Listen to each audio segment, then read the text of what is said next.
Yo everyone, welcome back. Welcome Greedo, Angelite, Wiggles. Good to see you back. I wanted to just continue where we left off yesterday. I've saved under a new project name and I removed some stuff and I left some stuff from yesterday. And I left stuff that I think could be the most fun. I do think we need to do a whole lot more sound design for it, so I think that's what we're gonna do today.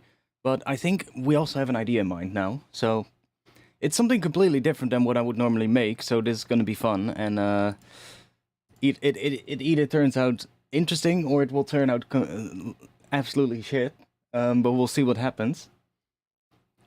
Let me switch to this one for now.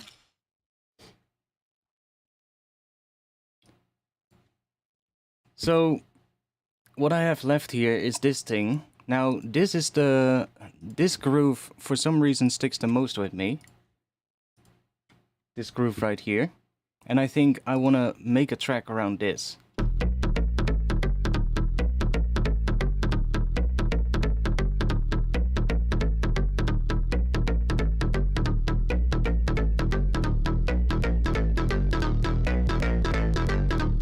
That pattern is just, I love it. It's so cool. And then with the drums that we had from yesterday, we got something like this.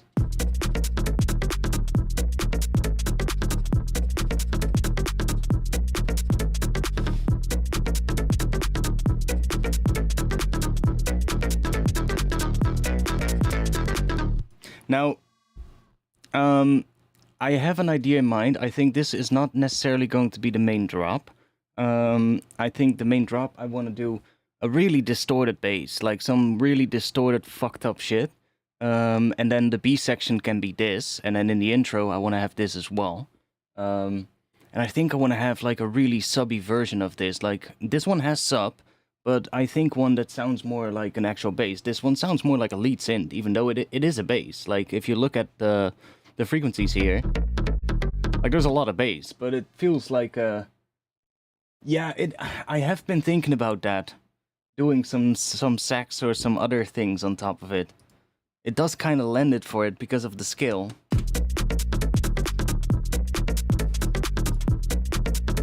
I do agree, but I'm not sure if I want to take it that direction. It could maybe work.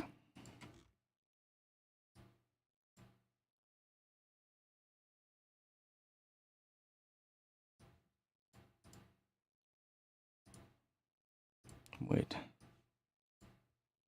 I reinstalled it.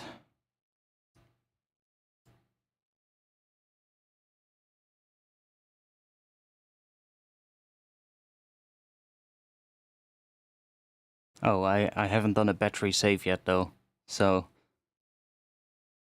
loading the library might take a bit. Yeah.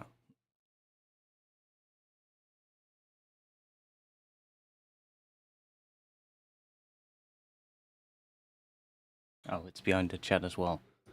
There we go.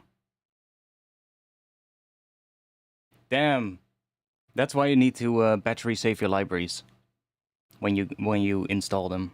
It really helps speeding the load time up.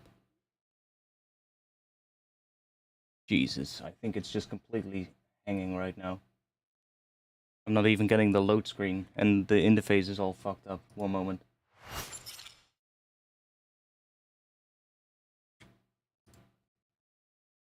Yeah, Ableton just crashed. The phase like that. I don't screening.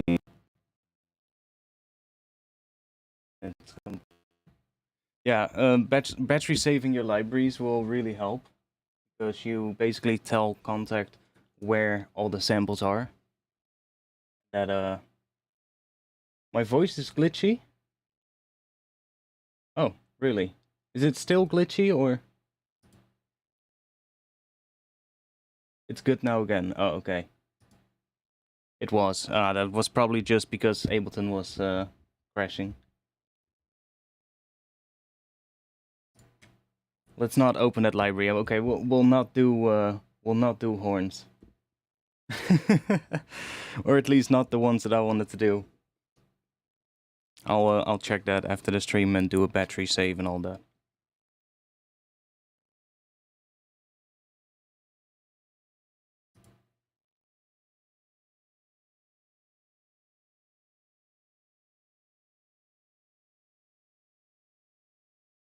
Let me quickly restart Ableton.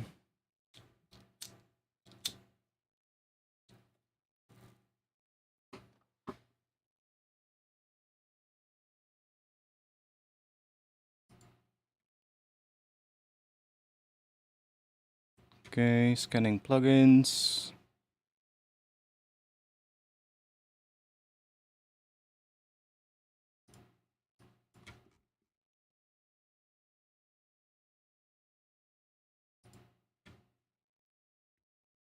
Okay.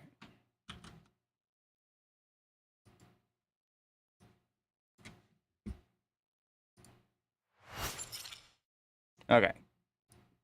Second try. Yeah, so I was listening to this and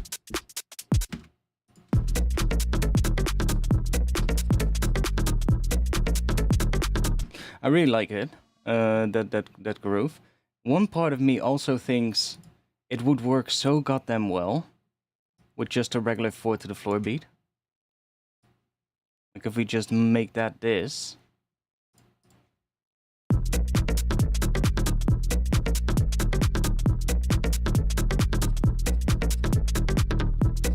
That works so well as well.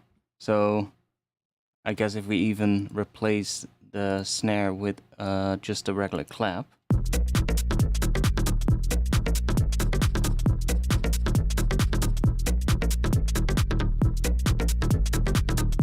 We're gonna get into a more housey kind of territory, but it kind of works. So I'm not entirely sure which direction we're gonna go in for this.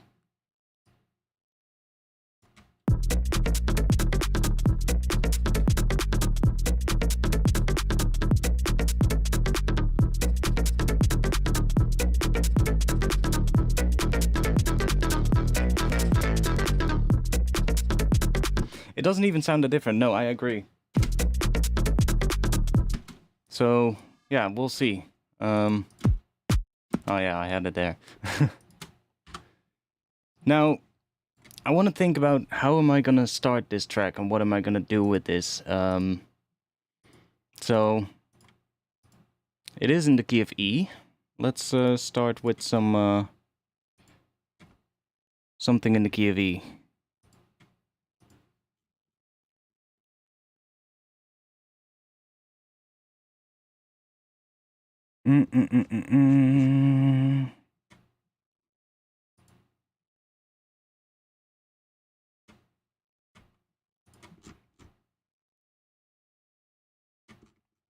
I know. Let's just start with a pigments. That is probably gonna help. Start with a pigments, and then why do you have to open up behind millimeters? There we go. Yep, pin to top. There we go. Okay.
So that pattern is kind of in E blues, so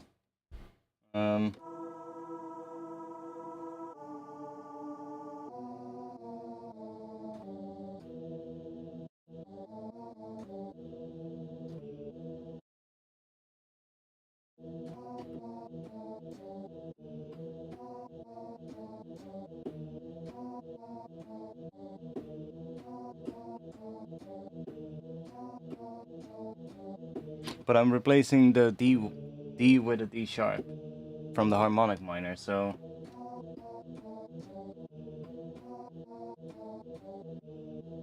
it's kind of harmonic minor with an extra A sharp, or E harmonic minor with an extra A sharp, or E blues with something else. It doesn't matter, but how are we gonna make this intro? Let's think. Let's drop you here. Let's see, because there's... How does that sound without the processing?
Let's see.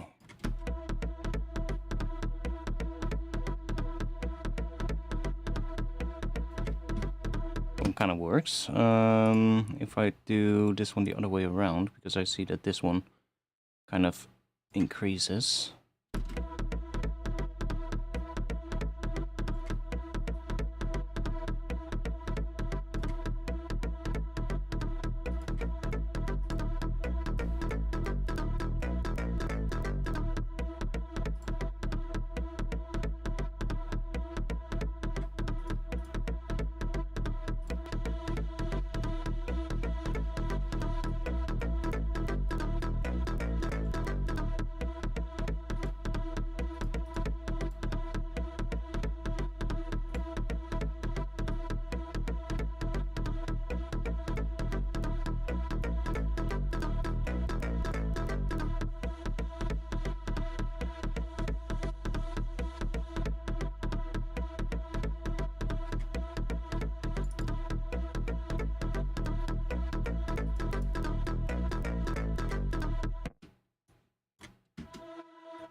So if I click here, then I can assign this to a macro.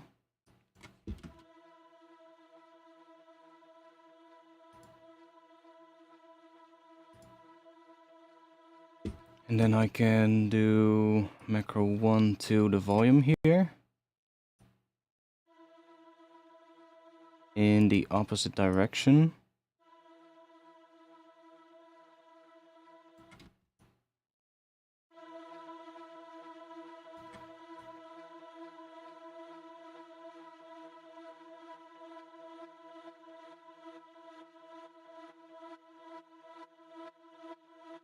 I can turn it into that. It's kind of, it doesn't really change much in volume. That's what I want. I just want it to be very similar in level.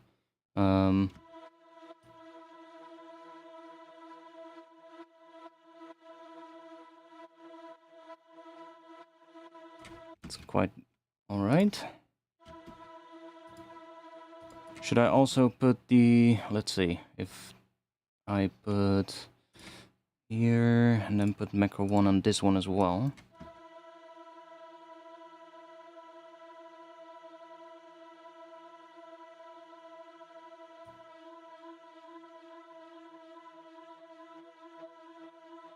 Oh, that's weird.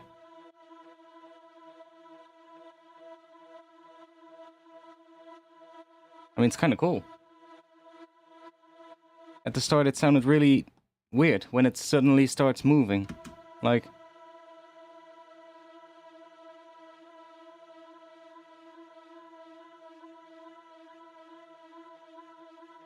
And that's kind of cool, how that creeps in. So, let's use this in the intro. Maybe add a little bit more random start position.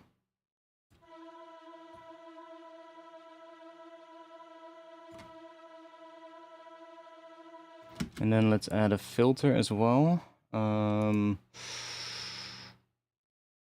Yeah, we'll do it here.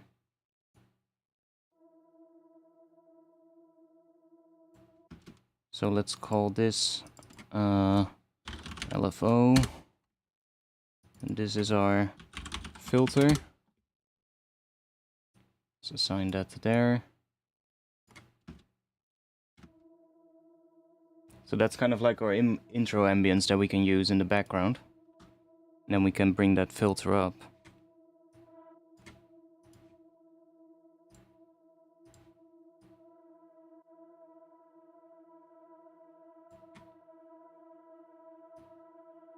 How long is this?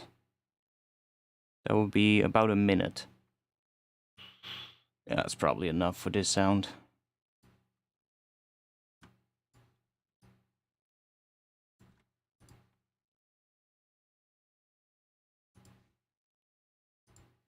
And then take that one as well.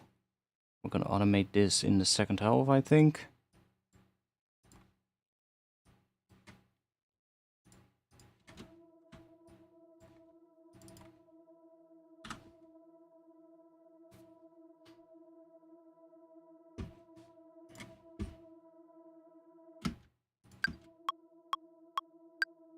Otherwise, it's gonna be really hard to find out where we want something to come in.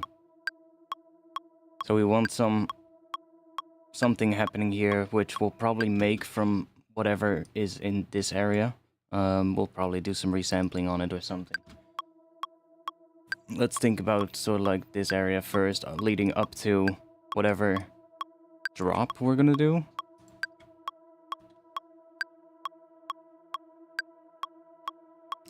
So I feel like this pattern could probably come in here.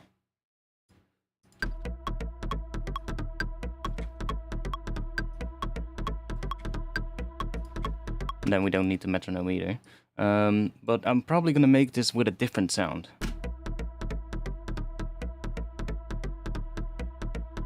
This one obviously is...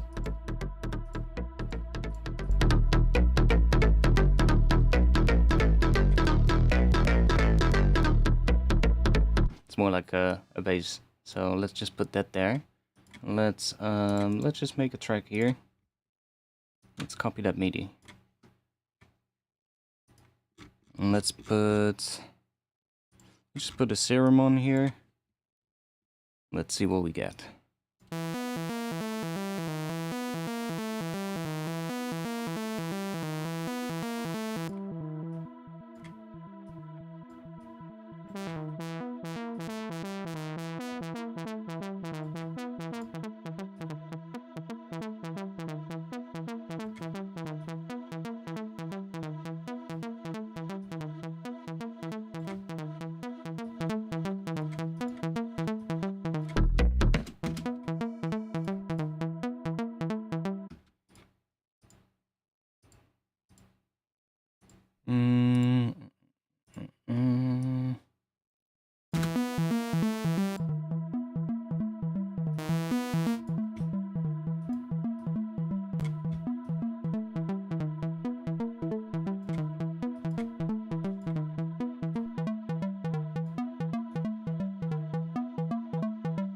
Weird how that starts sounding like a square wave. FMing a triangle with a saw wave an octave up starts sounding like a square wave. Interesting.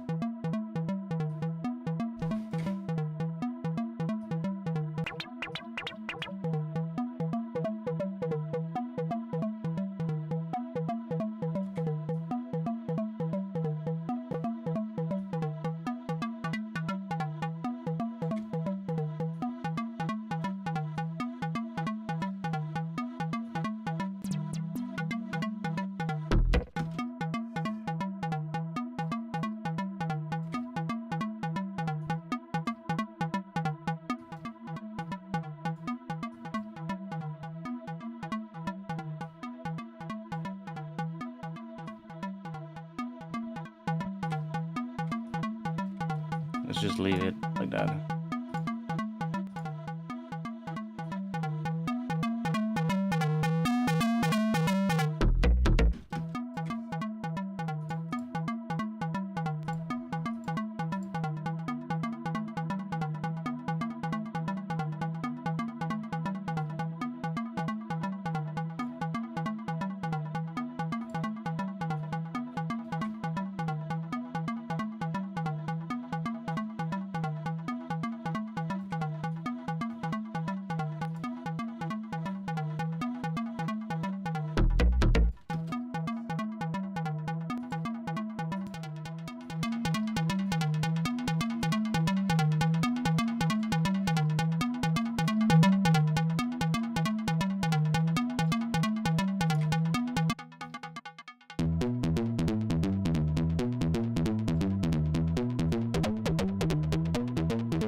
I think I can do the same thing with the EQ, or a very similar thing.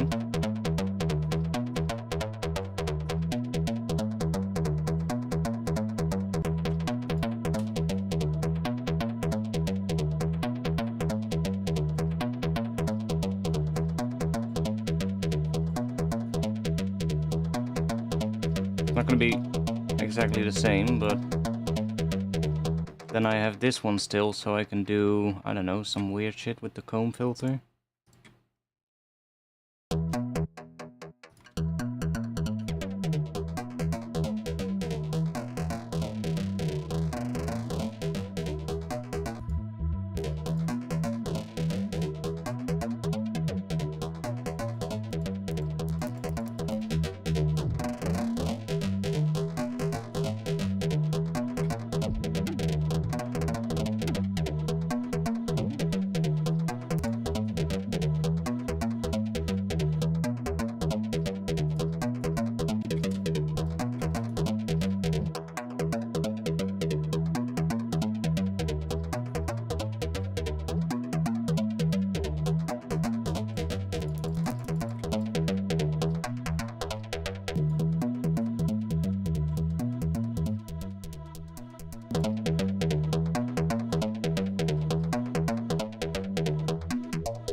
Ooh.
Such a weird sound with that ring mod, but I kind of like it. I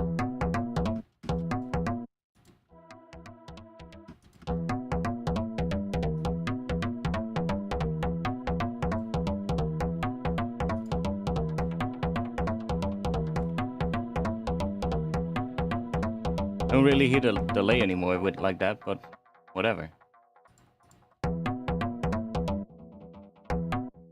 Only when I stop, but...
Okay, let's go.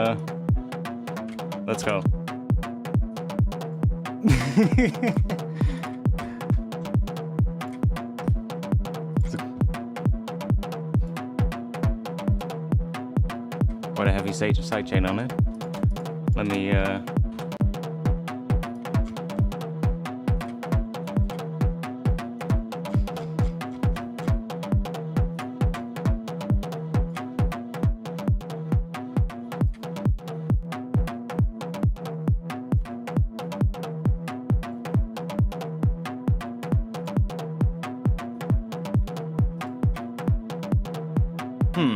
what are we gonna make with this? Or are we just gonna go for our... Which also works.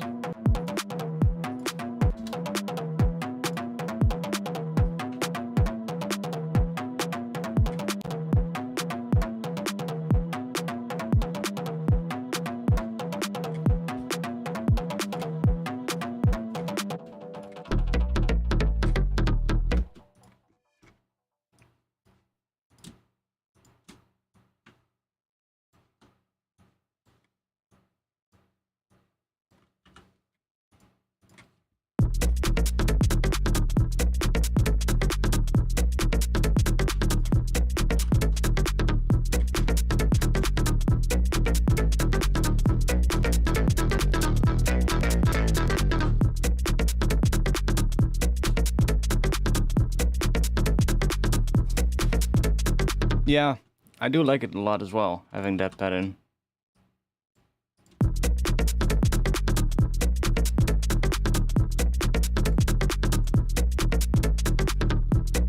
Oh yeah, there was no automation, it was all done in the patch.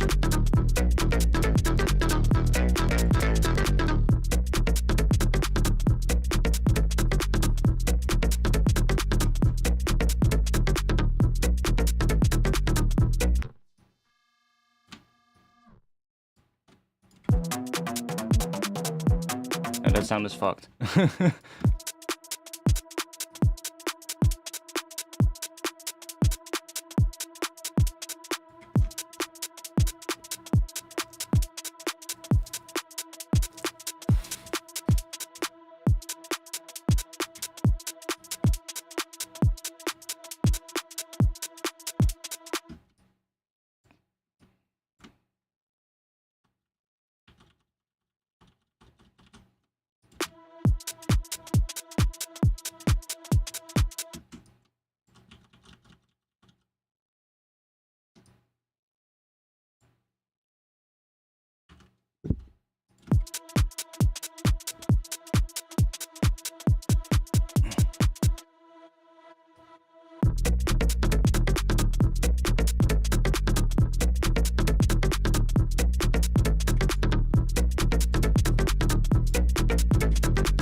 Oh.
Yeah, the vibe is really good.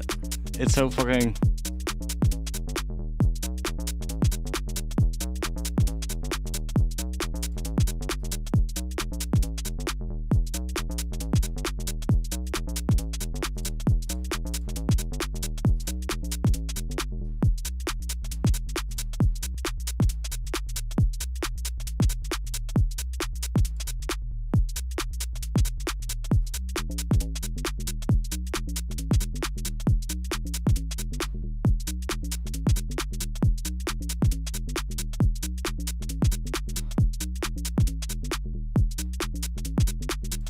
I mean, that's a good intro bass we can use.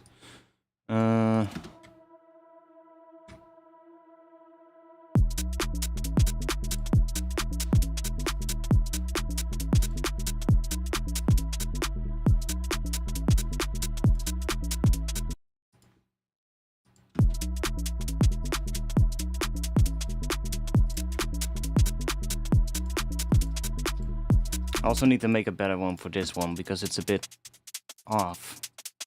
Like, because it already has swing, and I applied the groove to this swing, but because it already has swing, it's not putting them in the right spot, I think. And that way it also doesn't layer perfectly with the open hat, so some hits are just a little weird and just sounds a little off with the kick and such, but whatever.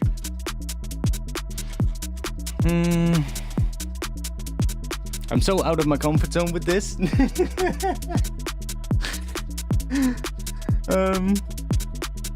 Let's think.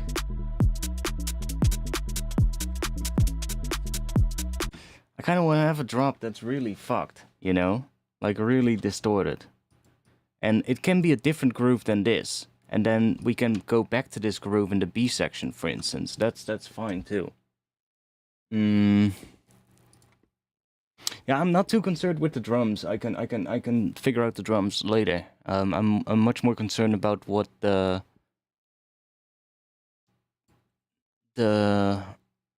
how you say it, the arrangement is gonna do.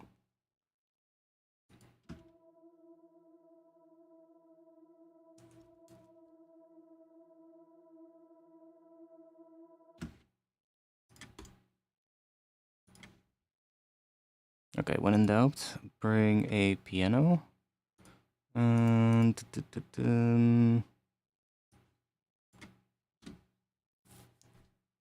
Oh, there we go.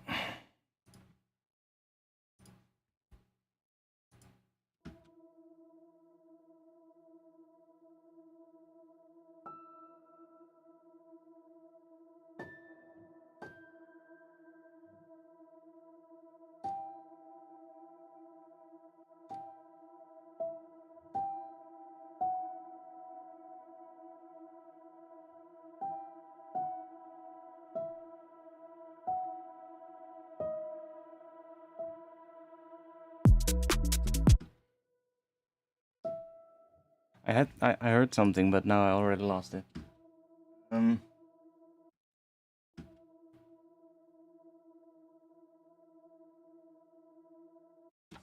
Okay, so let's see the keys that we using.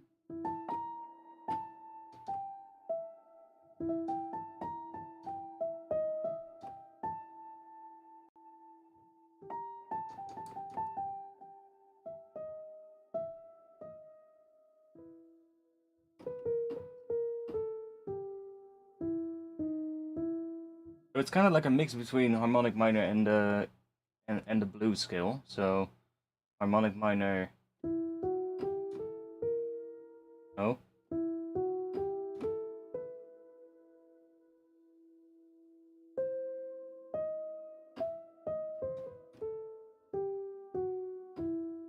Is that? And then E blues would be.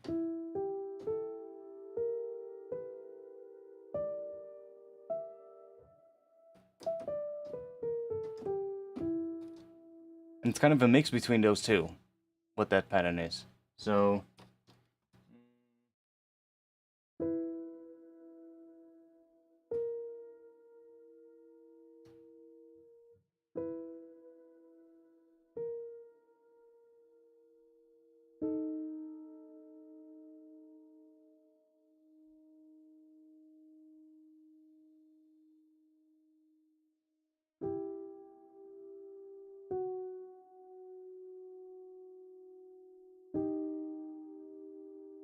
It's actually a really cool skill.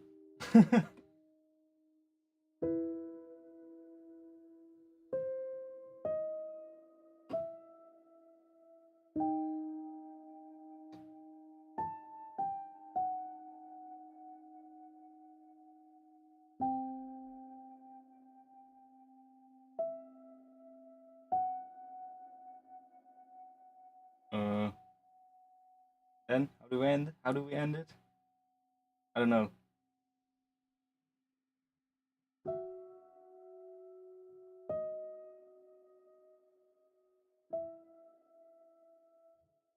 It's a really cool skill. But how are we gonna use it with this?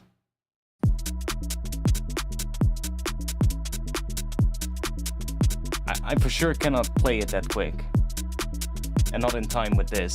That's one thing that I know.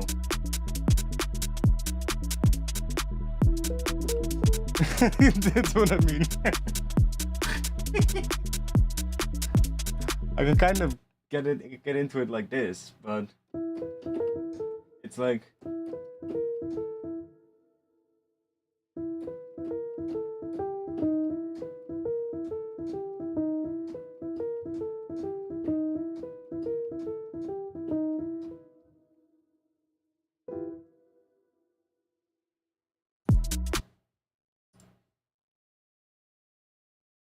Okay, fuck it. I'm gonna shut up.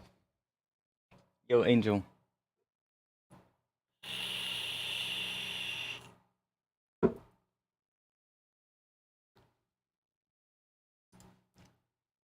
I'm struggling right now. I'm struggling to think how we're gonna do an intro for this.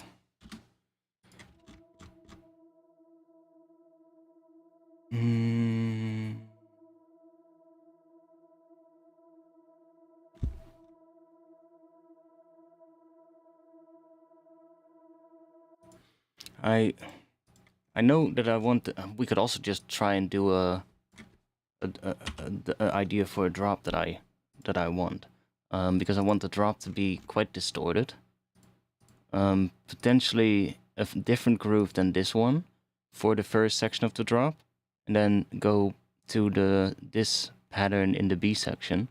So we could make do some sound design for the drop instead, and see where we end up. We can always make an intro later, I guess.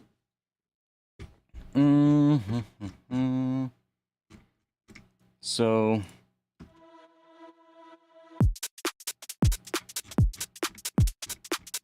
I kind of want the drop to be really fucked.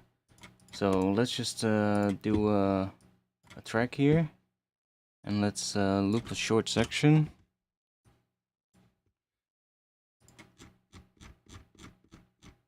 And let's just take a phase blend, why not? And I'm just gonna put on one of those racks that I made, just to see what we get. Distortion. Let's see. Just grab one. And then everything we make is already gonna sound pretty distorted. If I just do a saw wave and let's see what we get.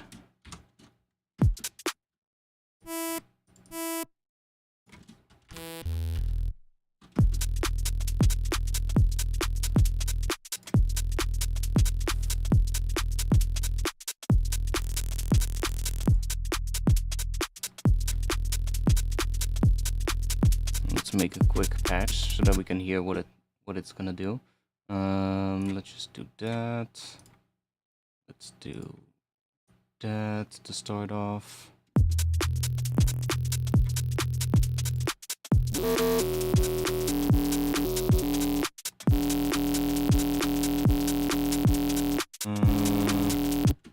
I haven't really used faceplant in a while, so bear with me. How do we change that? Do we need to go in here? How do we add a point? Okay, we do that. Alright, there we go. Start with that.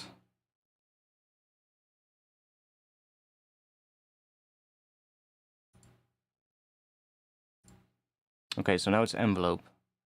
I think it acts as an envelope.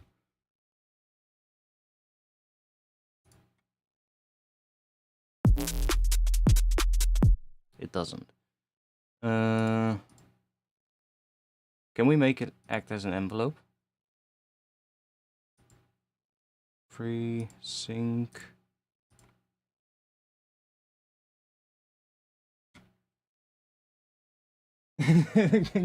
ChatGPT prompt, yeah. Does anybody know? Can we make the curve thing act as an envelope? I haven't really used faceblend in a really long time.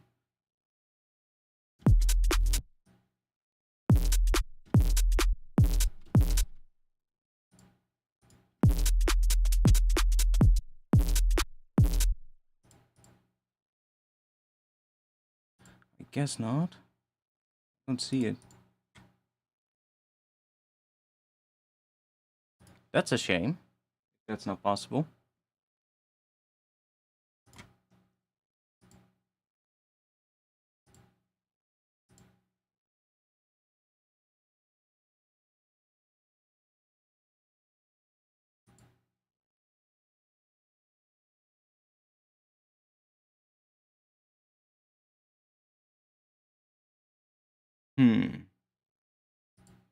I guess that's not possible.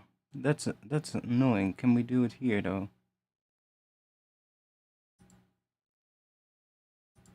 Because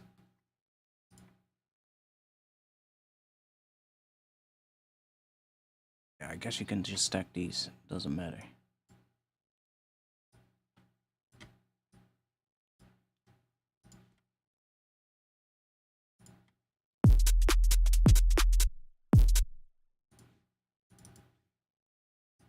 Oh wait, I also had one long note, of course.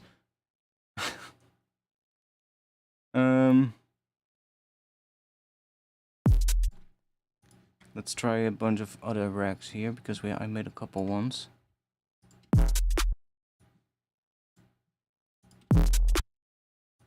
See which one we're gonna use.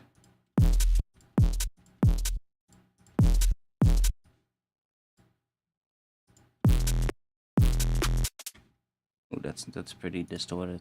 Let's design a patch into it.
Oh.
Super wide.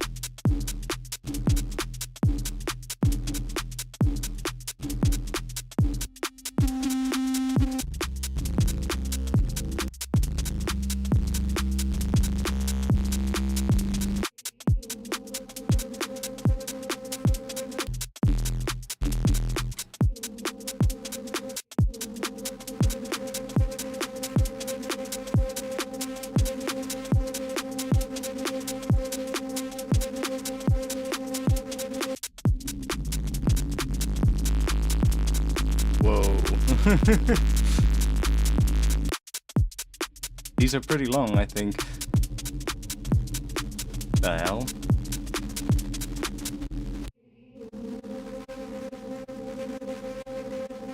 It's back to... Oh. I love... Convolution reverb is so cool. You can do so many weird things.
So weird.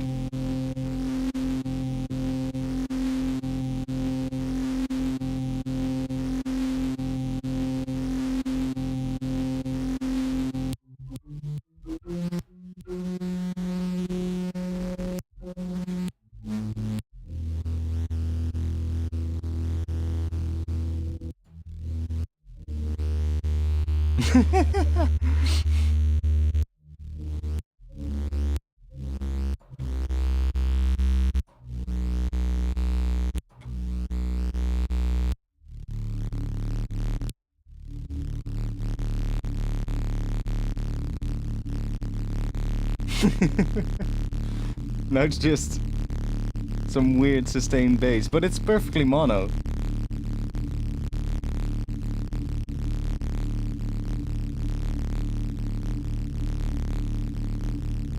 So you could perfectly use this in a tune.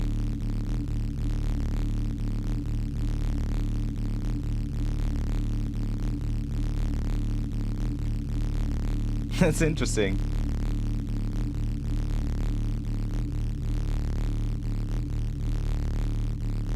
Like, that doesn't even do anything.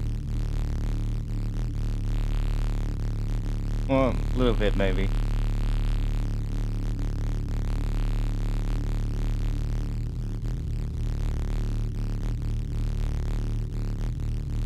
Changes the modulation.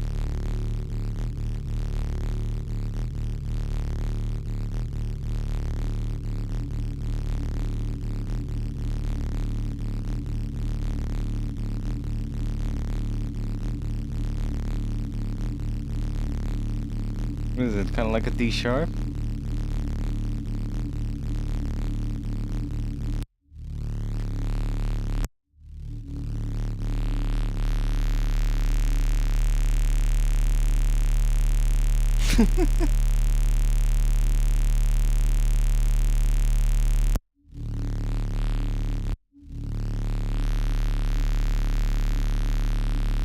That's different. Oh, there we go. Yeah, it's so weird.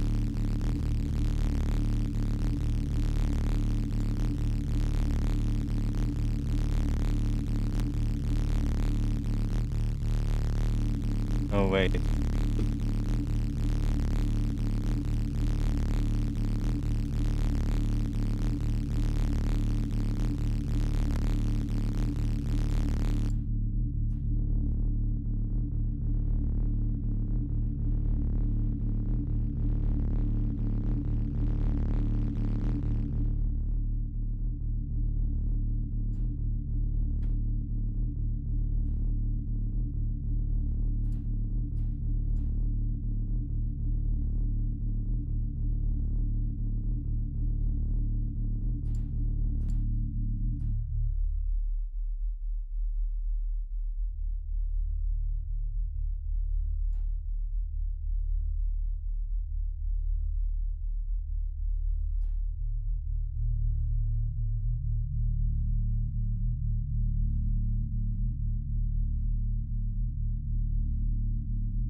Yeah, so we would have to tune it afterwards.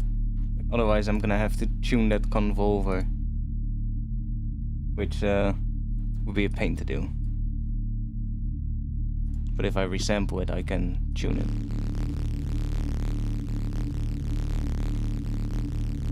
Yeah, it has a really clean sub. This is just the tail of the reverb, by the way.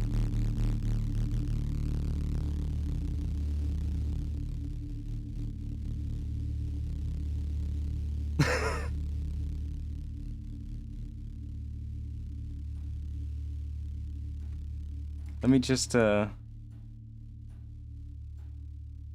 I do kind of like the sound. I'm just gonna go and grab track 15.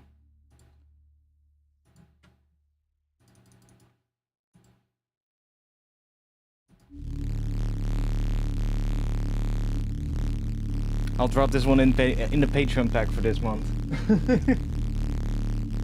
It's so interesting because the convolution sample that I used is mono, so there's no stereo width, and therefore it's just completely that mono, and you can just use this to work in a track basically. The sub is consistent.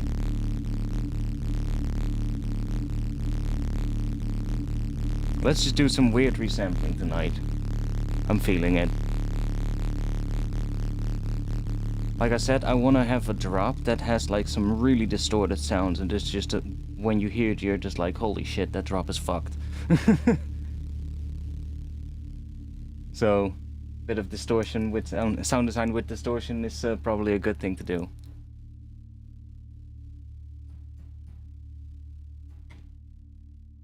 The tail is long.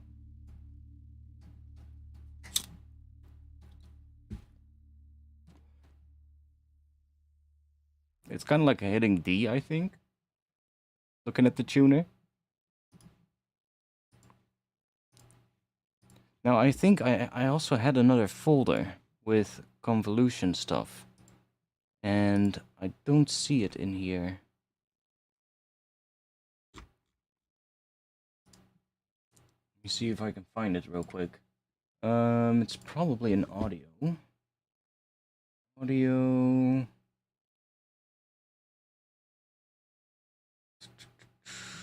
Samples, other impulses. Yeah, that folder. Impulses. Those aren't not mono, but I have a folder here with some cool ones as well. So let's try some of these out. Now, I especially think these ones in the threshold folder. I don't know where these are from. I think if you search impulse response threshold, you might find them. But these are absolutely sick for ambience. Now I think about it, let me show you what I mean. I found that I was just searching for impulse responses, right? And I found it online, and I was like, okay, cool. Seems like a collection of impulse responses. Let me just download it. It was free to download. I was like, okay, cool. And I started messing with them on like a piano, and I was like, holy shit, these are really cool. Let me grab a bit of a mono piano, or at least one that's a little bit narrow. Or actually, no, this one is mono. And then let me take just a convolver on here. And let's load up one of these. So let's just start with the first one. Now, I didn't know what kind of impulse responses these were, so I just downloaded them. I was just looking for impulse responses of like cabinets and all that kind of stuff, right? Just to kind of ones that aren't really long, but just change the tone of the sound. Those are always fun for like sound design. But this one was not that. This was really long. These are all really long samples, and just with a piano. Oh. Okay, let me... It's just gonna keep playing. Yeah, okay.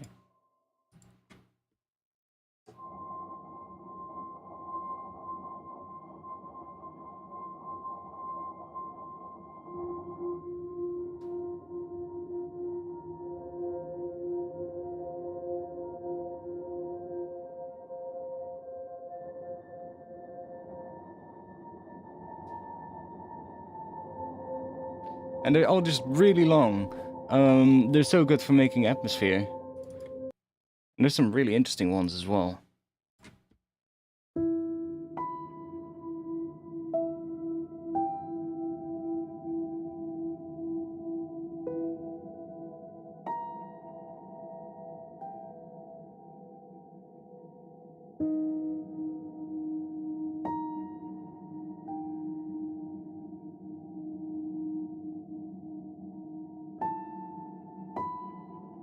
They just, I don't know, they're all really interesting.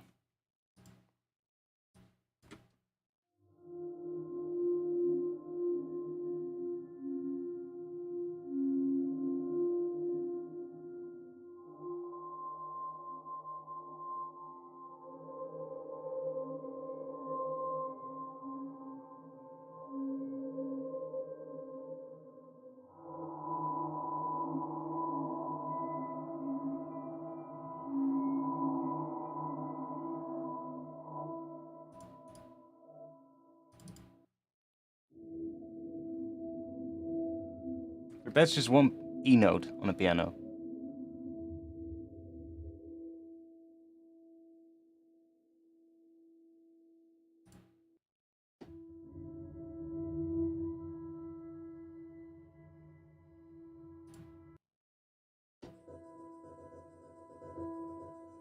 See, and there's ones with glitches in it as well, so you get like...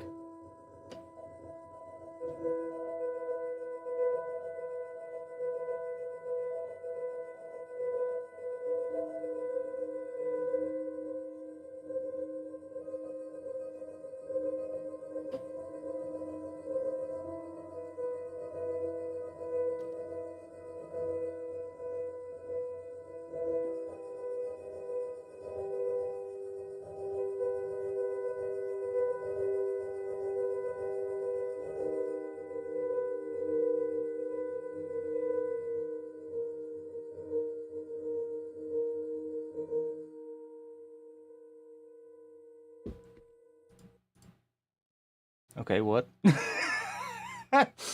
Okay, what? What? Right.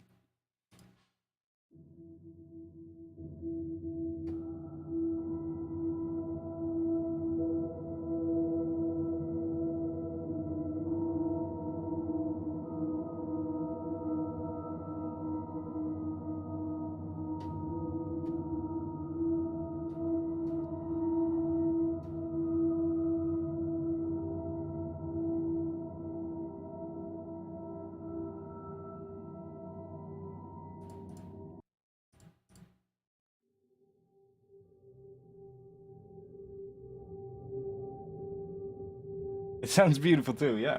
Exactly.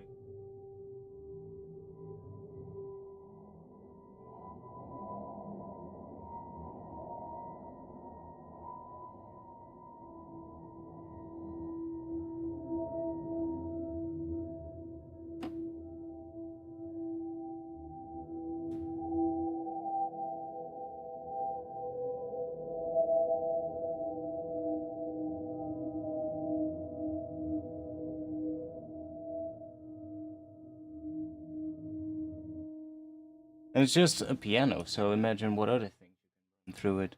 And there's a lot of them, so... It's absolutely goldmine for sound design atmosphere. This is just the kilohertz convolution reverb.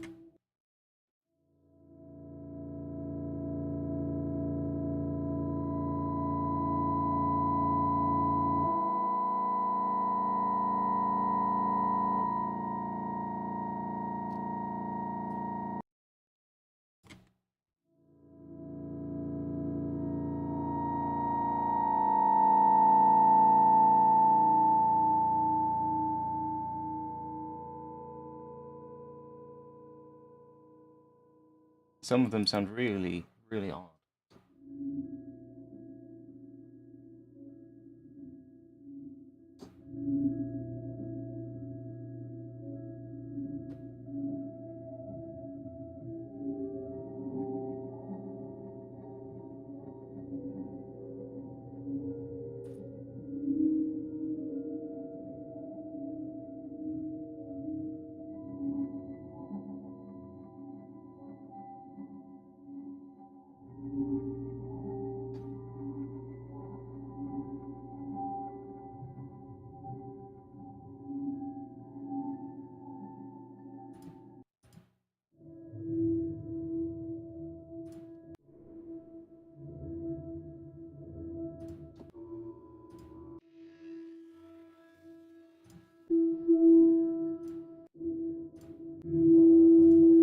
Damn.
Yeah, it's pretty sick. Convolution reverb is pretty interesting.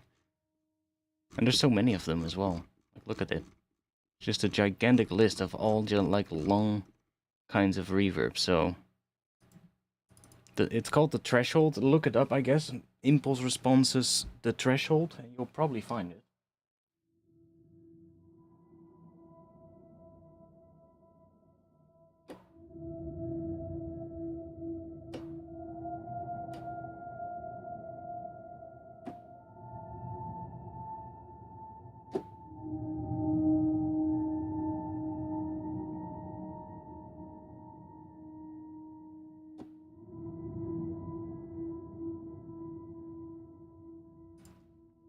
Anyways, we were doing something else.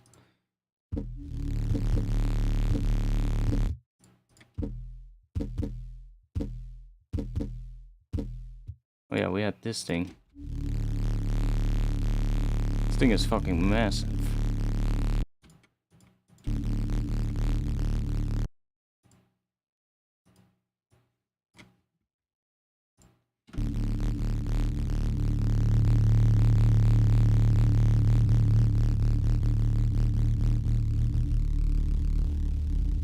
Yeah, it seems to be D.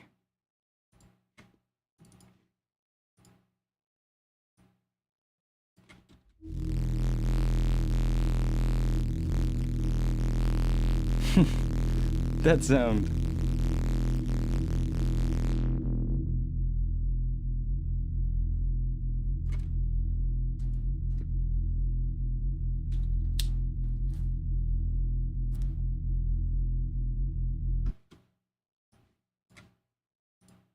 I'm not sure if it's gonna fit in this track, but let's keep that sound.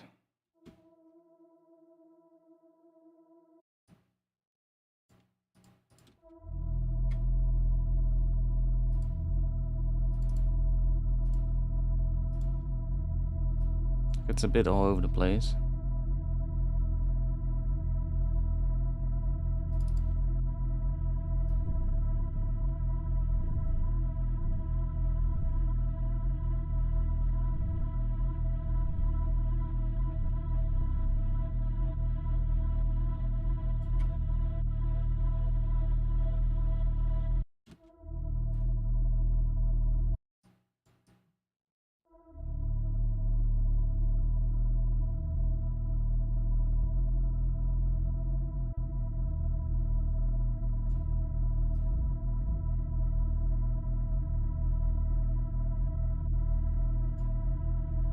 Seems pretty close.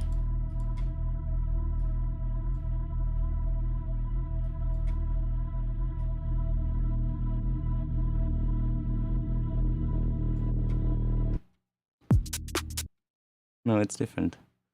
It's still slightly off, but whatever. I'm gonna leave this sound. I'm gonna keep that for later. I see that I had a donation, but I don't see an alert coming up. Anyways, sorry. I'm not sure if the alert is coming up, but... Trond Davidson, thanks for the 200 Norse krones. Oh, there we go. It's a bit slow today, maybe.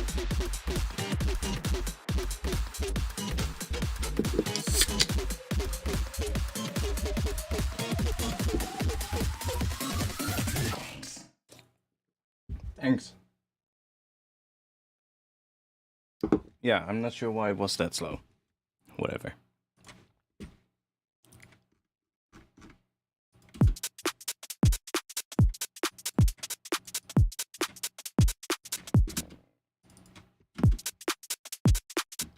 Okay, I'm gonna...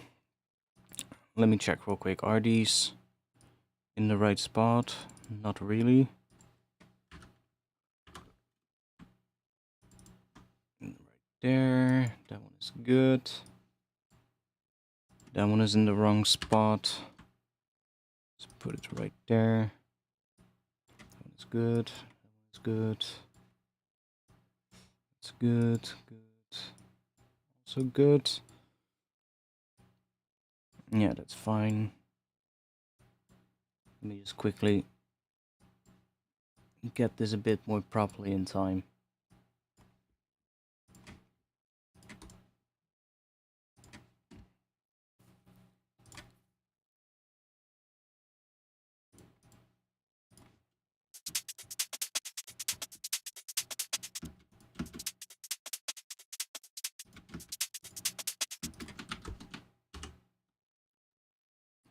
Now it's still off. Let's do that. Wait. Let me set the grid to 16s. There we go. Now it's perfectly on grid. And then let me add my groove.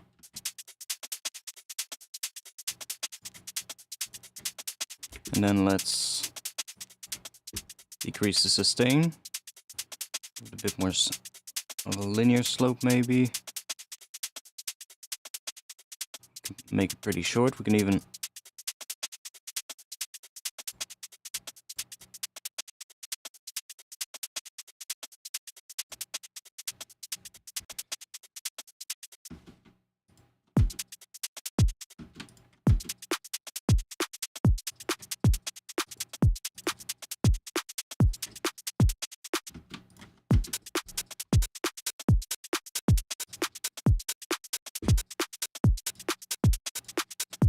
what was I doing here? Anything else? Okay, good.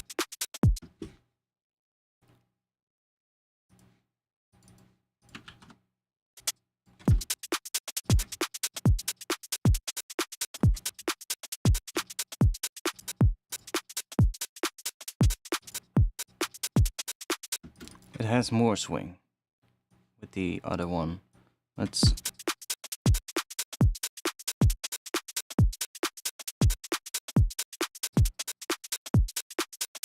I can also grab the other one where we actually have a bit more swing.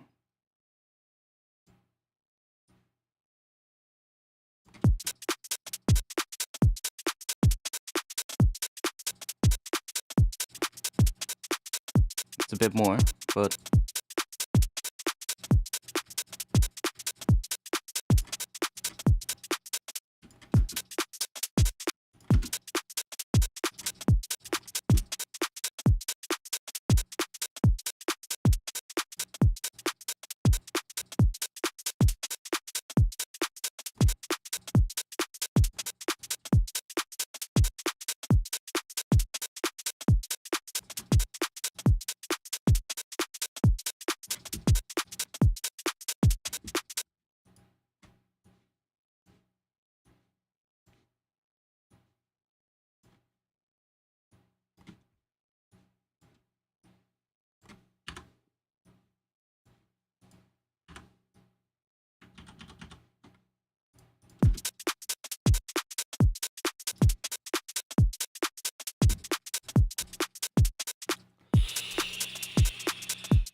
That is the original pattern.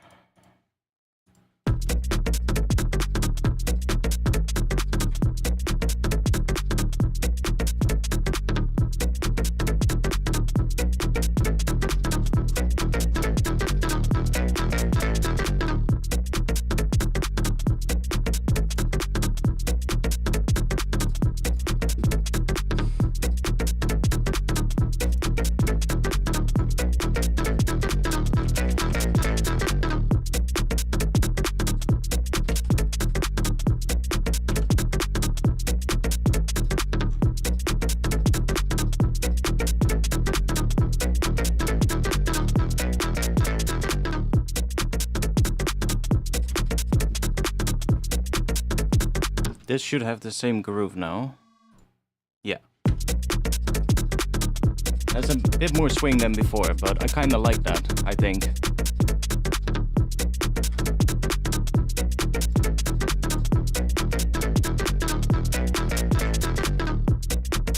Okay, let's see.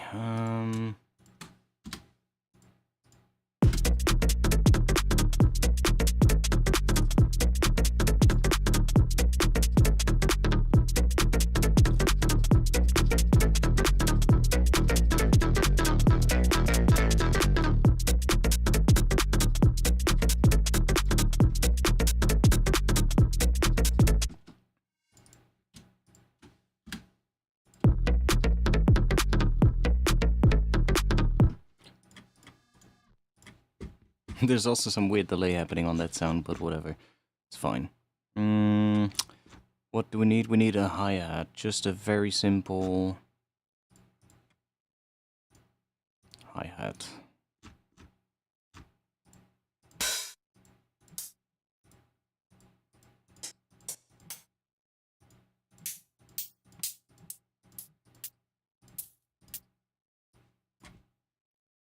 Maybe?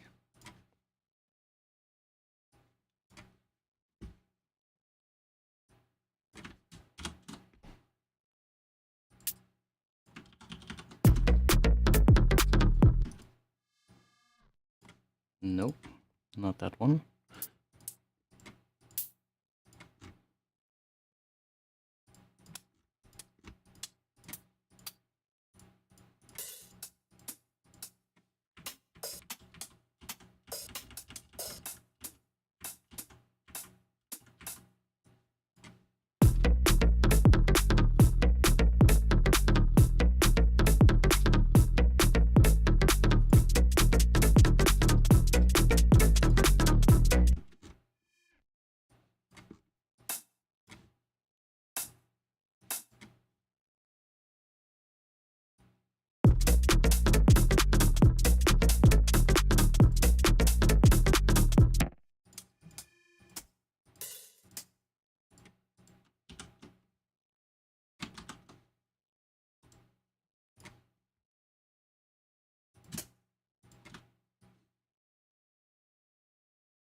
Yeah, see, we already get the groove now if we start aligning heads ourselves.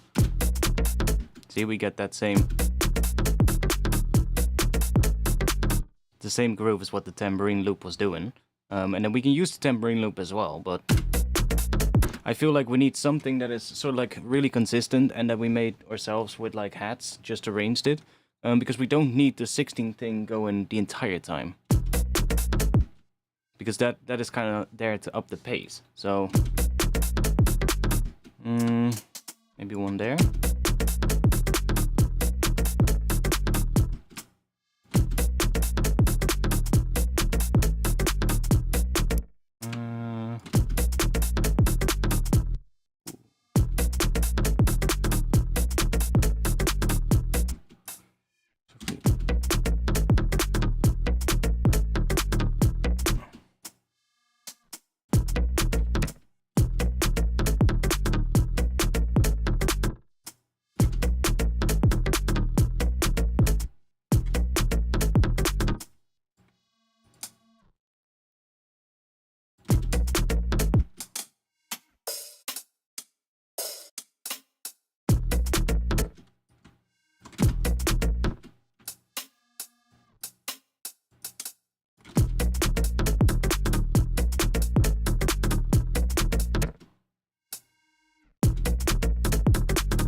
Because I've set them to gate, I can use the length of the note to kind of get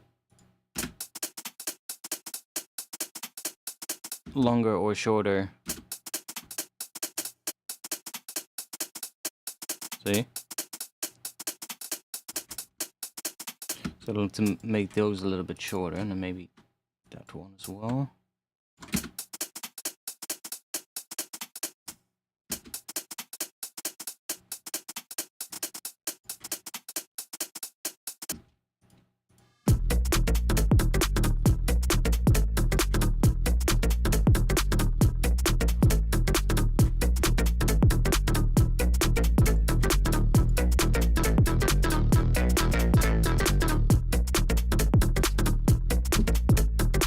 And then we can, at some point, swap this one out for that one. Was it that one? Yeah. So we can say mute these, and then take these.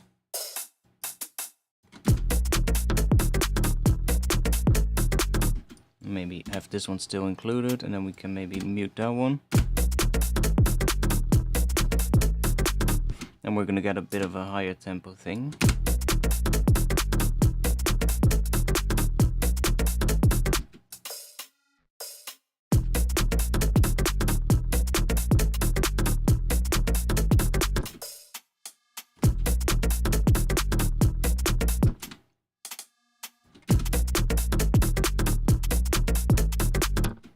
And why don't we also add these?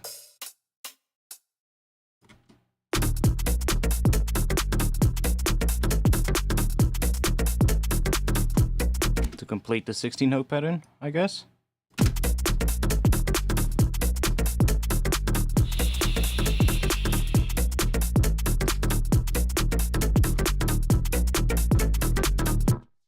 Then we don't need this extra hat. Because it sounded a bit shit anyway. And if we now add the the tambourine back. What does that sound like? Because that's also 16 notes.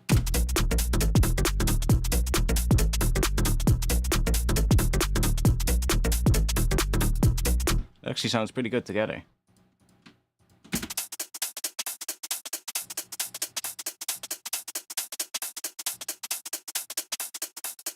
Yeah, that sounds pretty good together. So we can, if we bring this back, we can see which ones we're using and which ones we're not. So we can do that and then say remove that one, remove that one.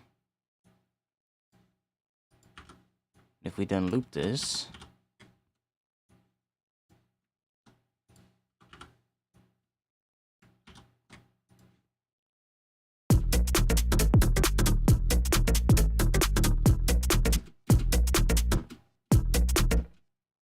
okay, I think we're gonna remove more of them.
Kind of right.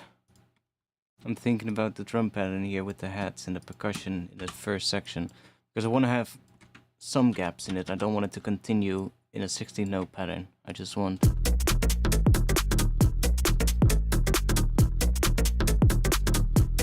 it's kind of cool.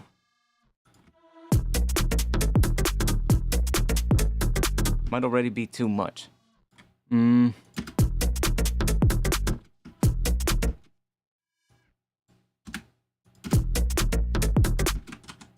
We do need that one.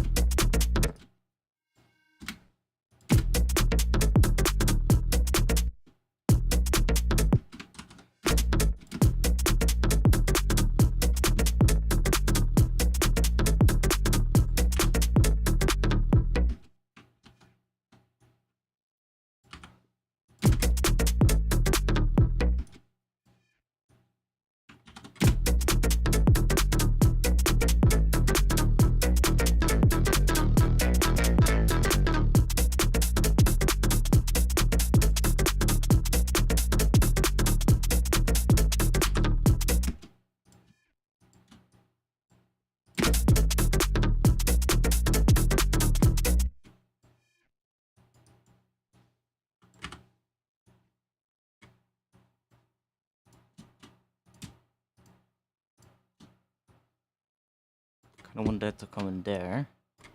And then here, let's just use our other friend, that one.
We're gonna go into the floor thing. Why not? We can do both in one tune.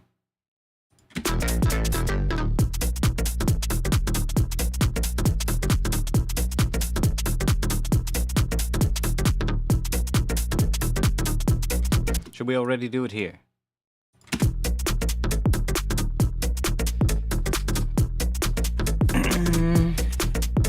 Also, chat, you're quiet tonight. I'm not used to that.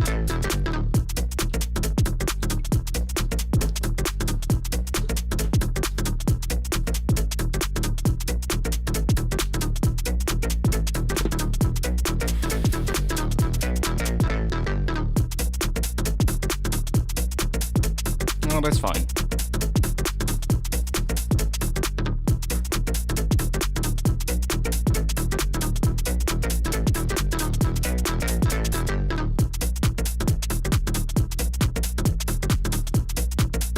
That's the groove, though. With that gig.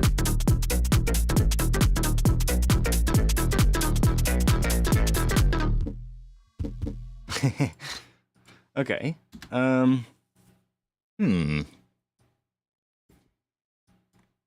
I'm gonna keep these going for now. Let's move them here, and let's have a little think with that. What else can we do underneath that? Because I also had another idea in the project of yesterday, and that might fit with this as sort of like a call and response between two sections. It was more like a Reese kind of thing in the first section. So it's kind of more like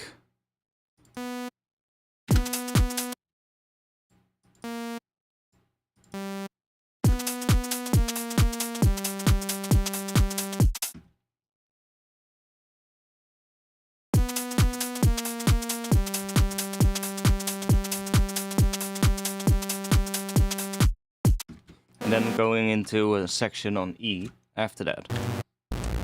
So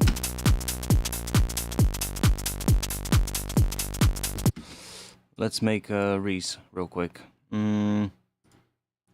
Reese, do that, and let's map that to here, and let's put you down.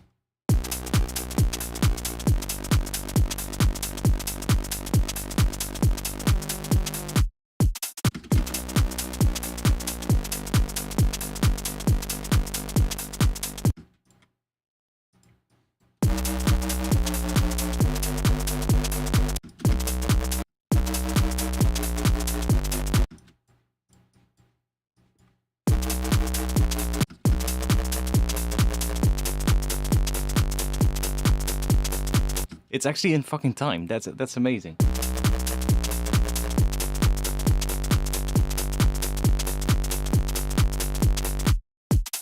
Yeah, how is it exactly in time with how I said it on 78 fine-tuning? Listen to that long note. That's so weird. I didn't even meant to do that. Let's do a little bit of legato maybe.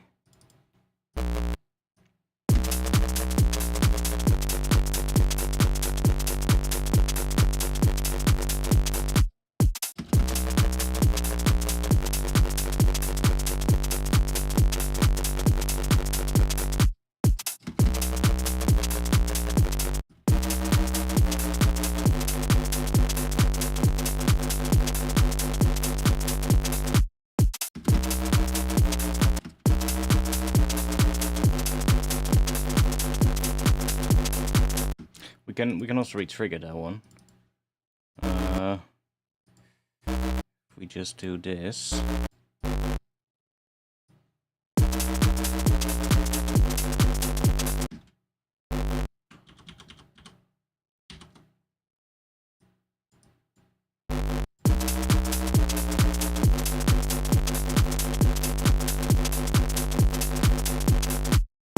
it's always going to be sort of like the same kind of rhythm that it's going to repeat itself. We don't need this then, but maybe we want to do a pitch bend.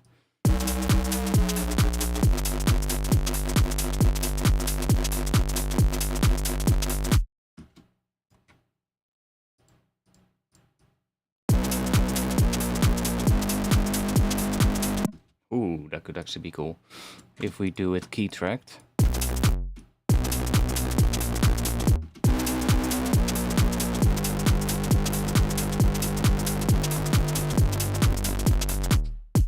It's also really cool if it's really low. Then it starts affecting the distortion a lot.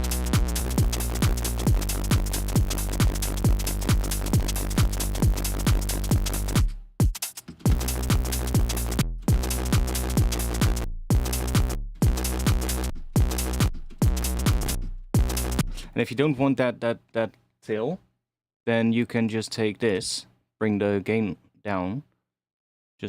Let's just set it not exactly at 0. And then just take the envelope, the main amp envelope, and just put it on the gain.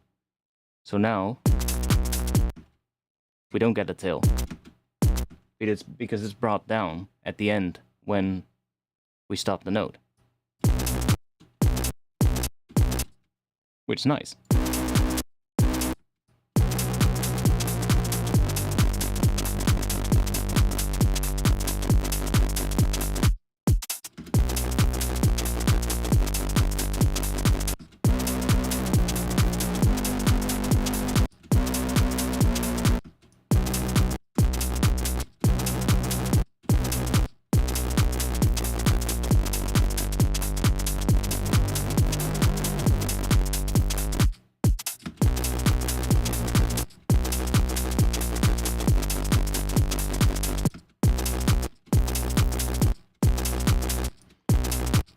We need something more. Let's grab this.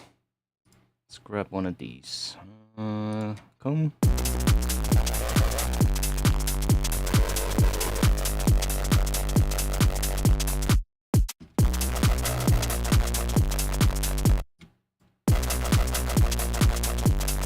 think we need to key track the comb filter as well to get it to be the same. Yeah.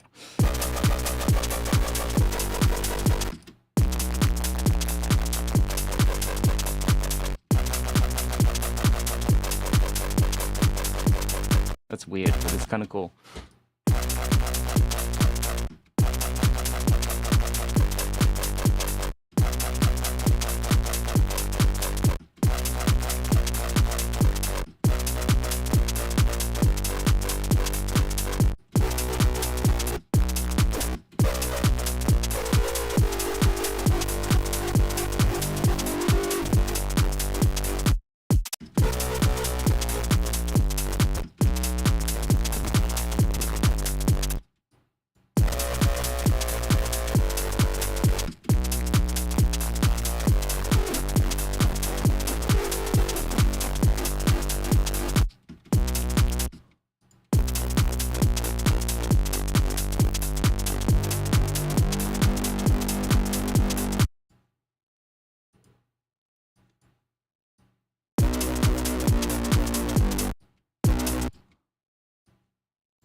It's so interesting what you can do with like an EQ boosting and cutting in front of a distortion and like then one of those comb filters or one of the other filters.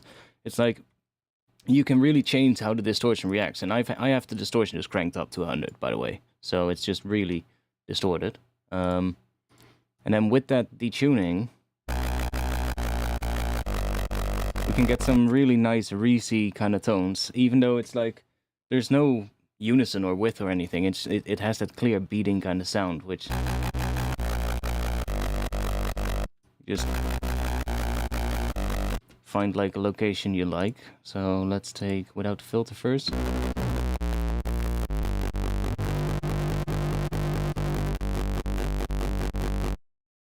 And this is just messing with the phase. And boosting certain frequencies, but...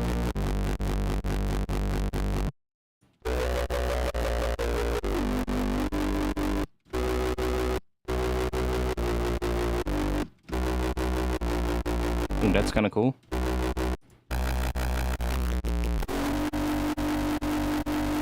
Whoa.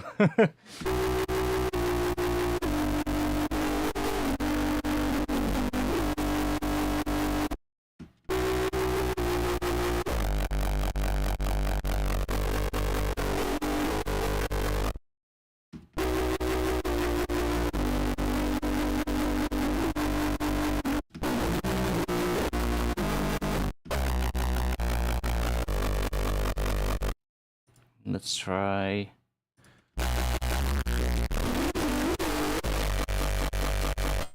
also like these ones here. The phaser ones are really good.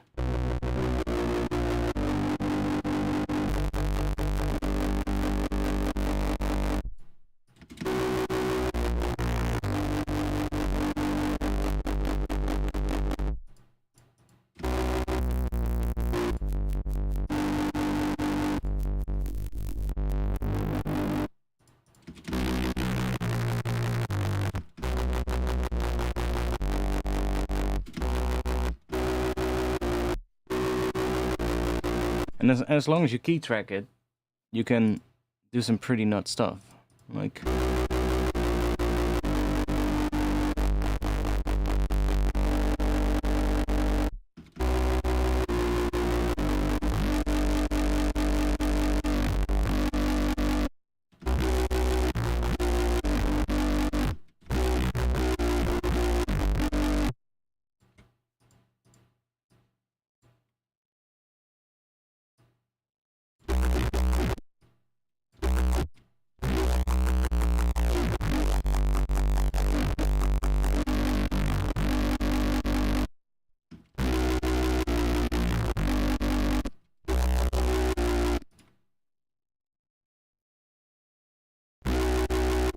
Why is it...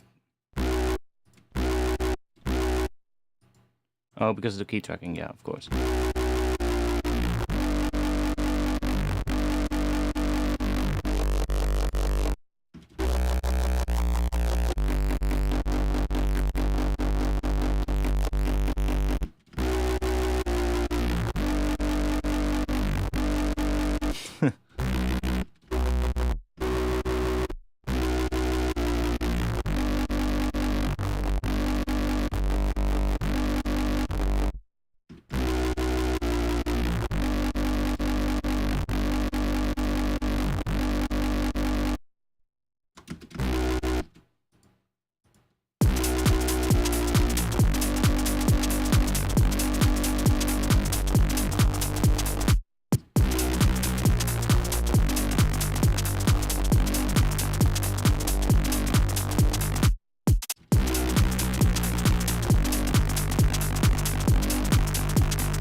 But it's going away from the sound that I wanted it to be. So let's bypass you.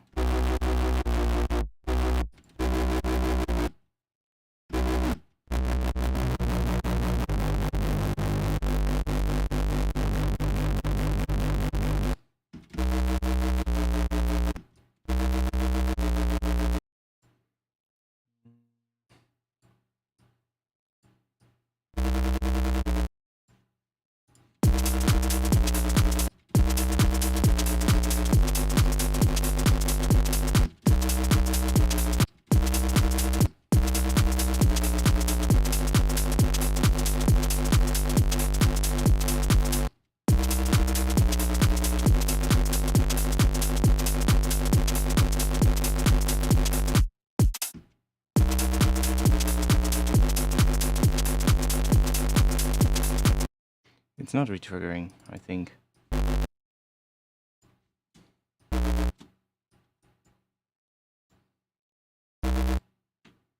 Come on.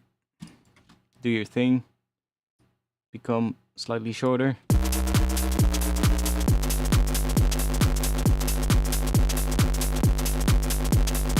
Now it is retriggering properly.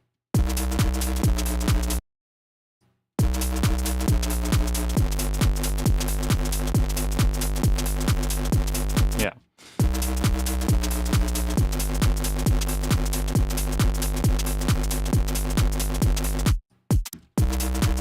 It kind of wants to be that speed there.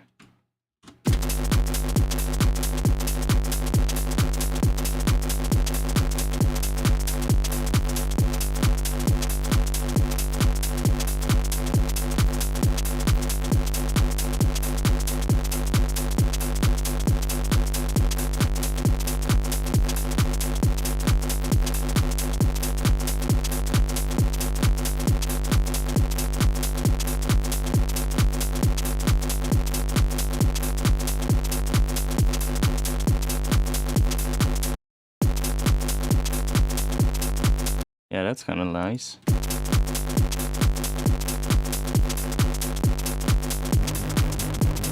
Okay, that sounds like shit, of course, but let me reset you.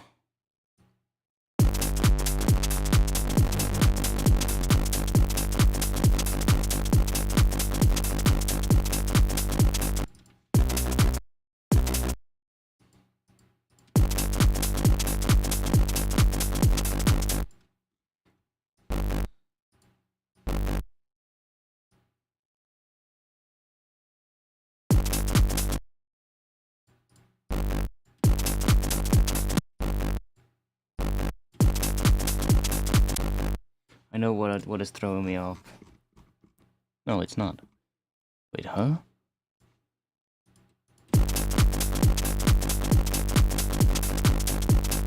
Why is it different? Second time. Listen. The fourth time it plays, so it plays fine the first time, then it loops, then this one plays fine, and then this one suddenly plays different. That's so fucking weird. Oh, it was throwing me off this entire time. That's why I turned all the processing off.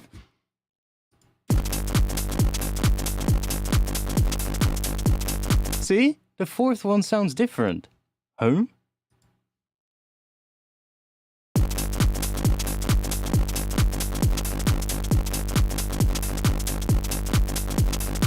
And then it starts sounding different every time.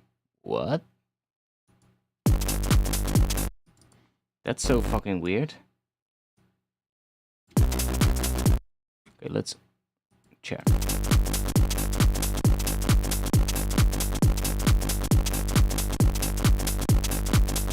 Now it's good. It's just that the gap is too big, right?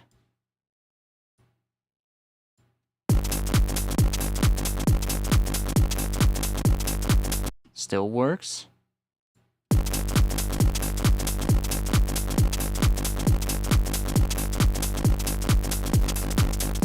No. Again.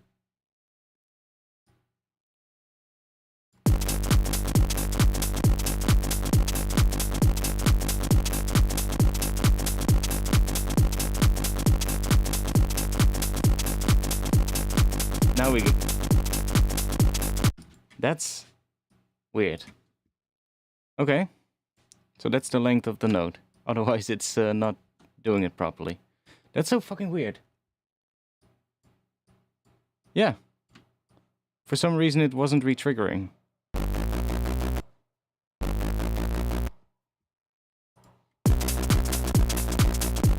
But now I feel like you can hear that gap, which is also annoying.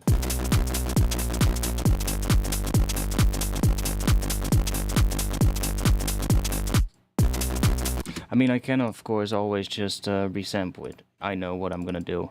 I'm just gonna do...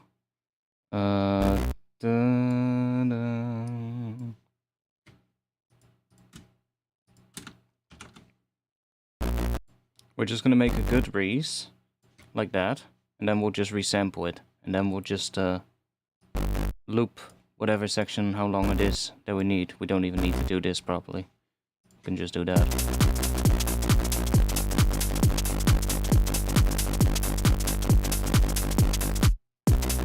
So don't mind that this doesn't play the same every time, but that's fine.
At least we have some width. It's a very weird stereo width. If we listen to it in solo, then it's probably going to sound really weird.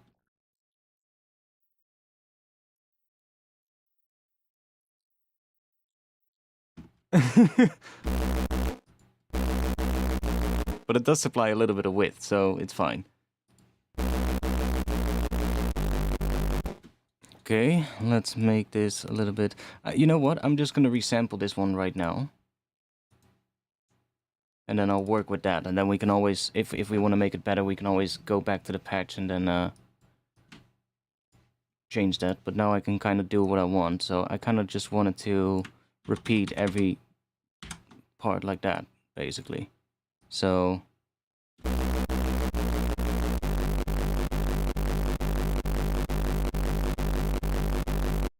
right, that's just what it needs to do. Now we can process it as well. But now it's always going to be the same.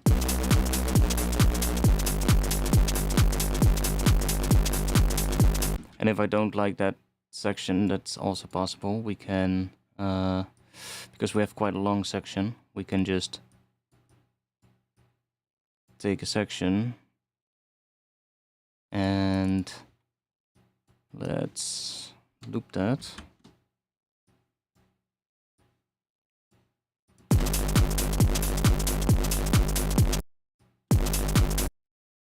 It's only annoying that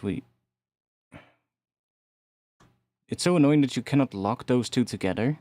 That would be so sick, being able to lock these two together so that when you drag this, the start position changes along with it.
That kick is so weird.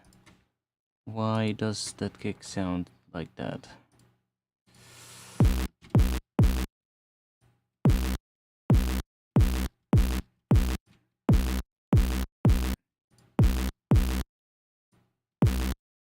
There we go.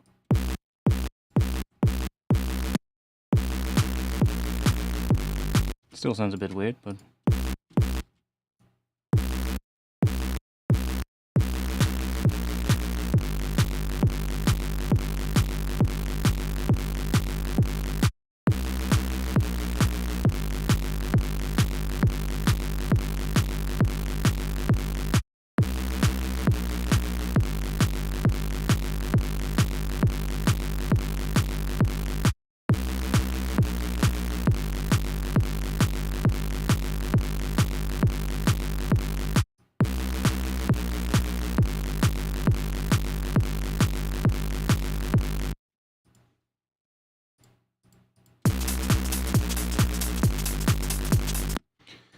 Hmm.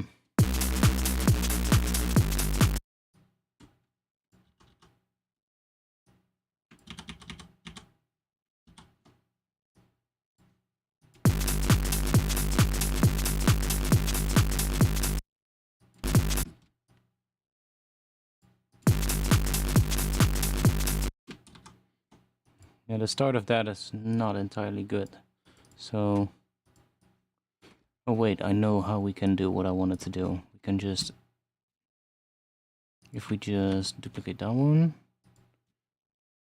select these, and then we can do this.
I mean, that kind of works.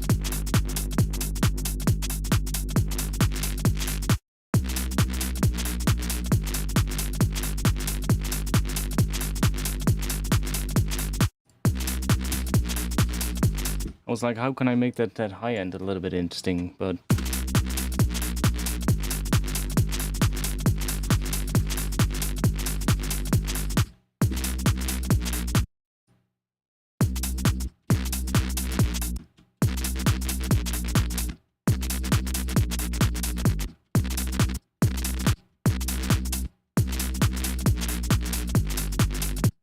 that one is just fucking sick.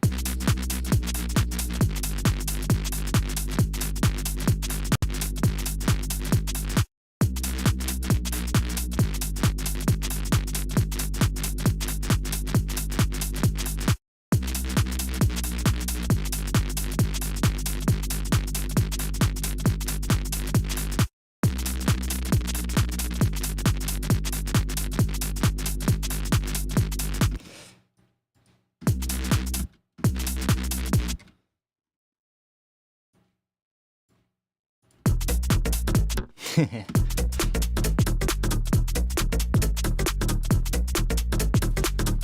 not sure where we're gonna take this track, honestly. We have a couple of different ideas. We have this idea, but I also have something in mind where I want to have a drop in this tempo, but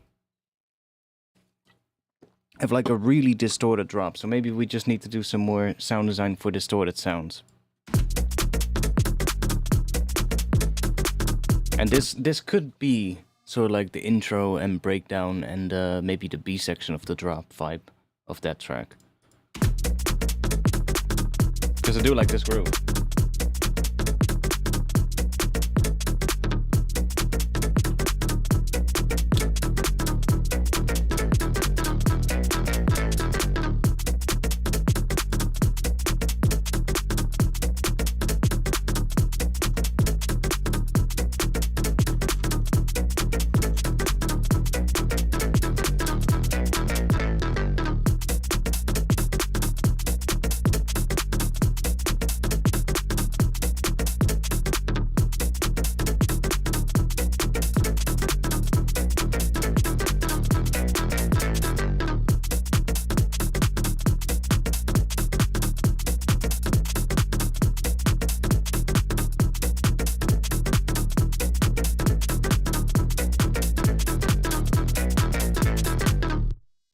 Like that.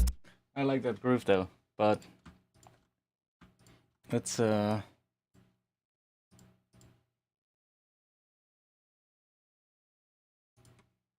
move this off to the side.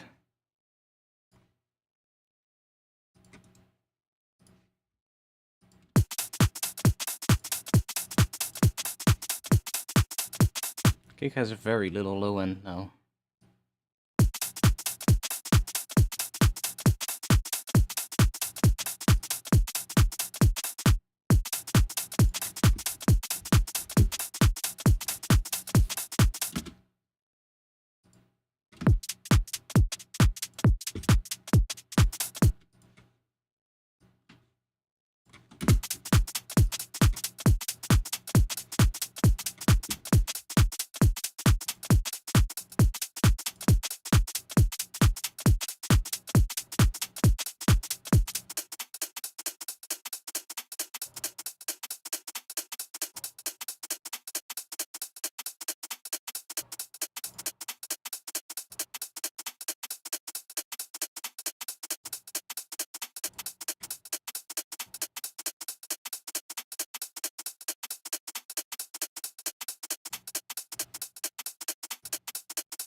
Kick is so fucking distorted though. Let me just bring the gain down a bit.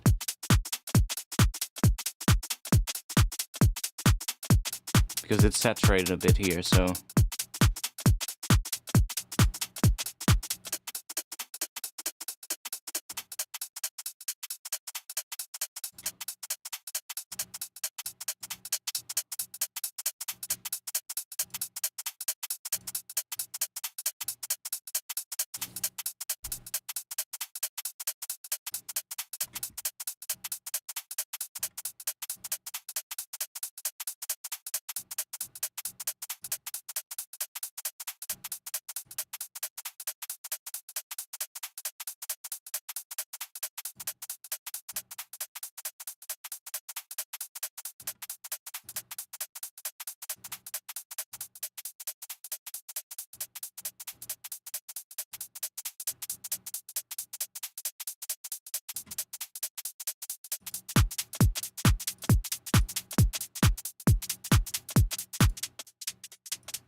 Wait.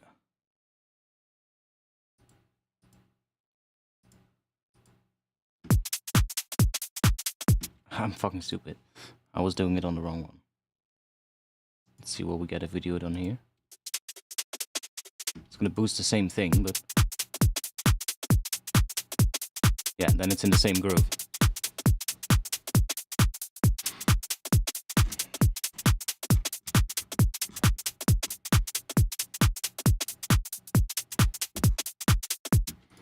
So let's do some sound design. What can we use? I'm not going to use faceplant. I'm still not used to it, so I'm going to use my good old friend Serum. And we're going to make a weird sound. I want something fucked. So let's just start with this.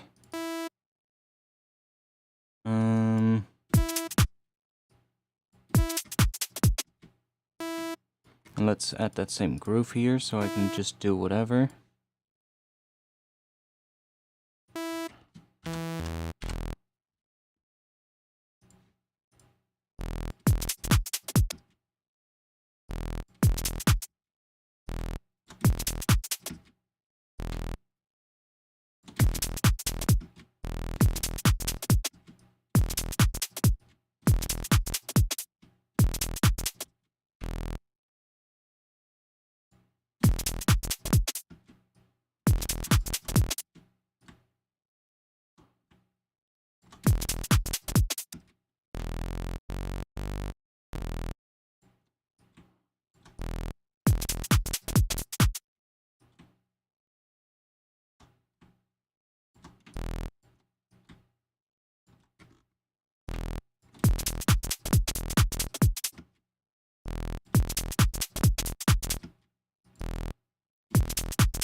Okay, let's see what we can make.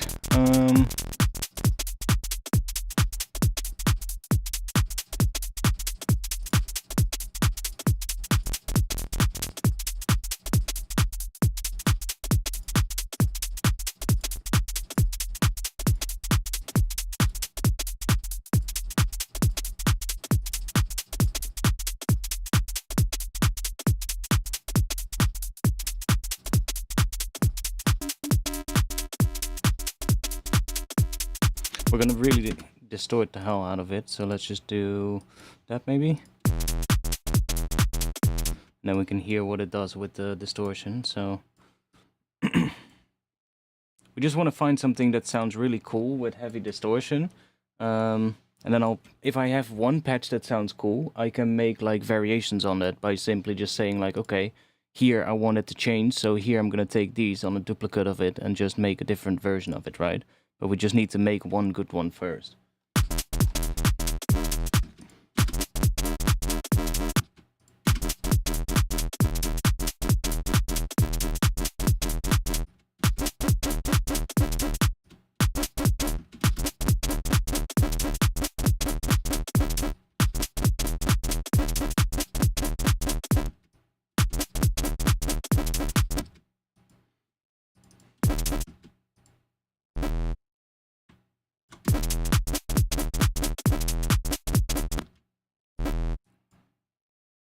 Let me make these a little bit longer and then just do a double one in here. So let's just do...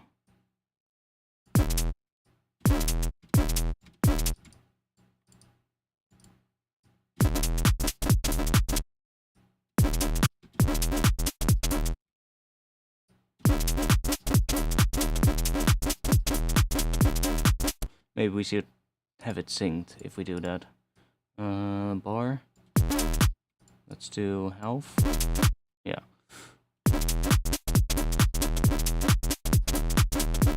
Maybe even one beat.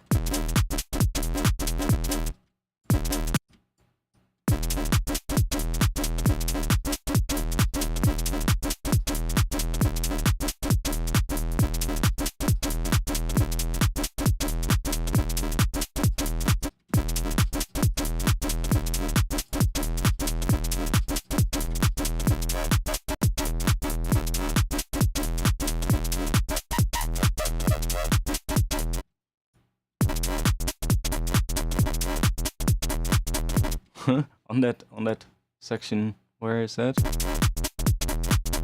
This section is pretty cool.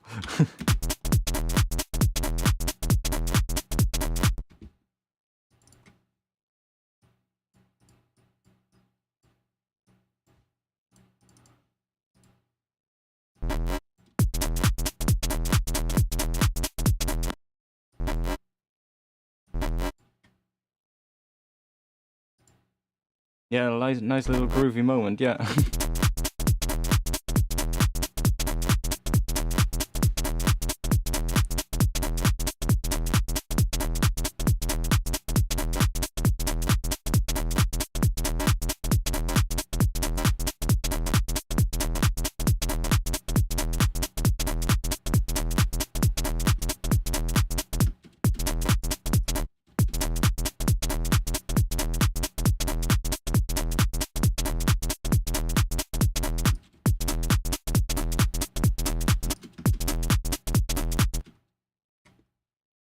We are...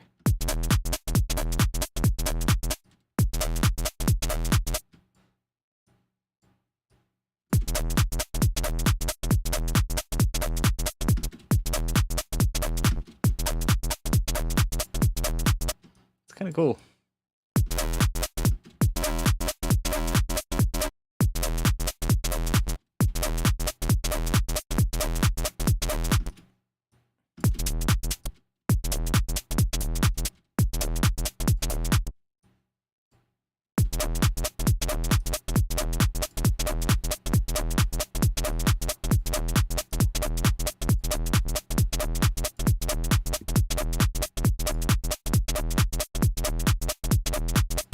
We can also do the filter afterwards, so we can also do it here. Then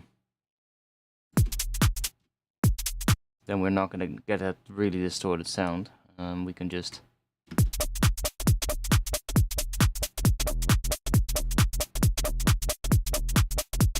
But it does sound a little bit weak when we do it after the distortion. But we can maybe save it.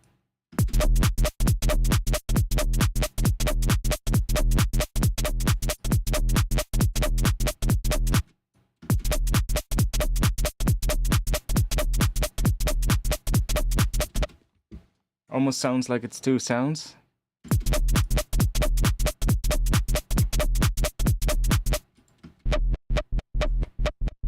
It's weird, but it's kind of cool.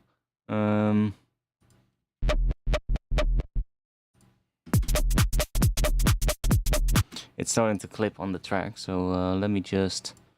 I'll just put a limiter on.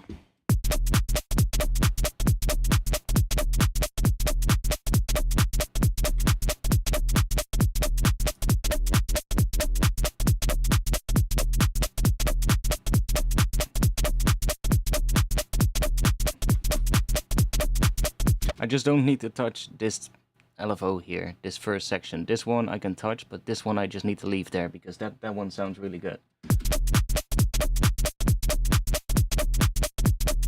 I just want this sound to be even more distorted, if you get what I mean. It needs to be like even more crazy. We can play around with the octave here and with the pitch for different variations.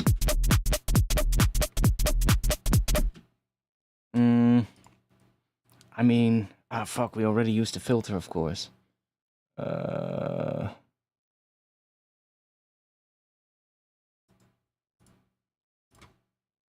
We have a filter here.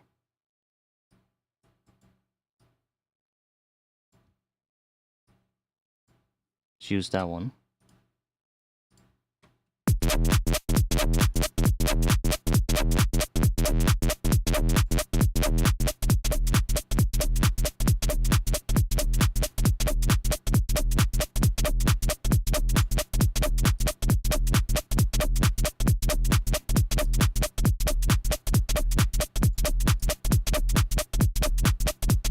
Gonna sound a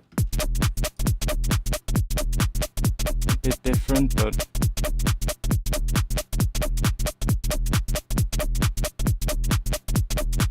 let's use that for now, and then take you, and then let's go and use one of these.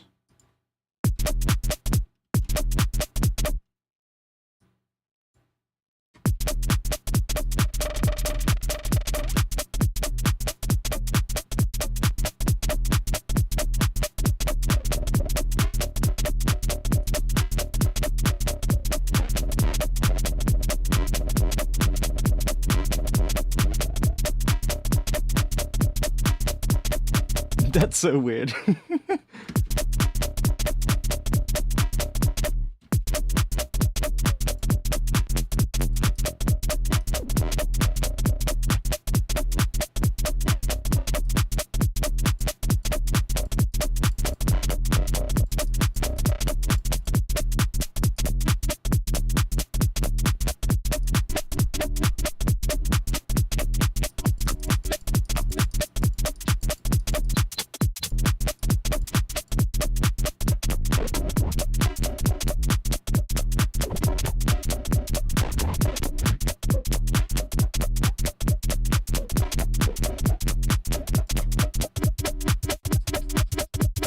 Okay.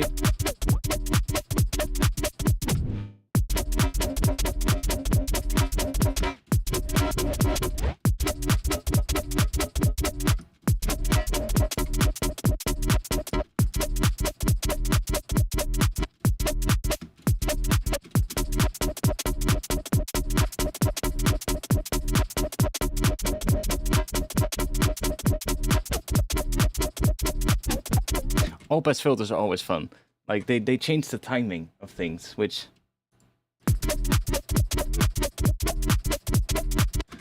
Yeah, you can type !meters, so with an S after it, and then you get the link.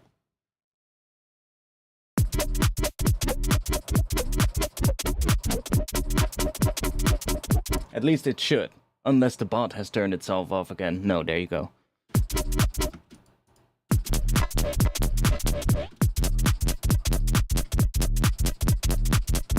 Reverb filter also makes things really interesting.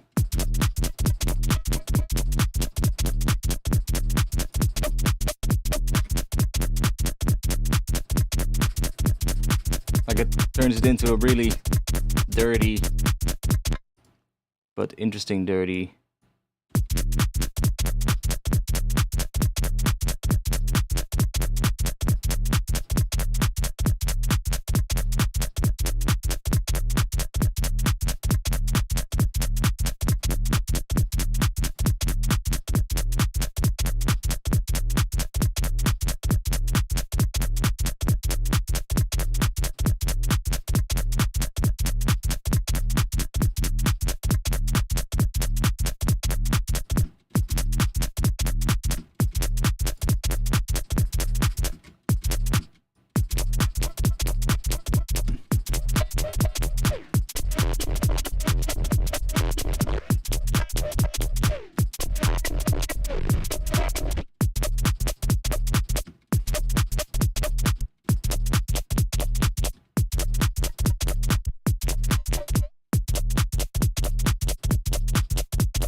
Doesn't matter. It's mono anyway.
It's interesting. It gets like different.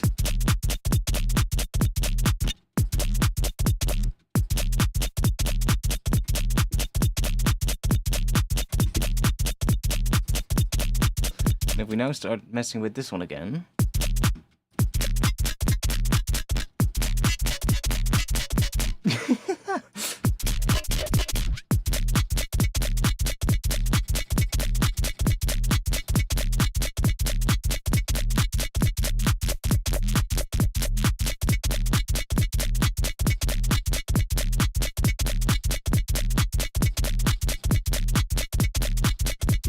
We're adding another groove to it. And I actually noticed I haven't used this filter yet. So what I'm going to do is I'm going to turn this one off, this filter. Because I don't really like the sound of that filter, honestly.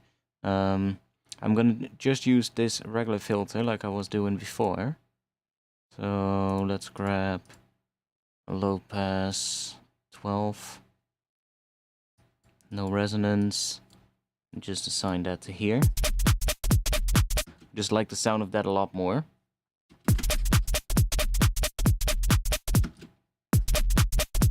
And we can drive it a bit if we want. And then we can use the reverb filter here. Because we're not using this one yet. So we can do reverb. And then take this off.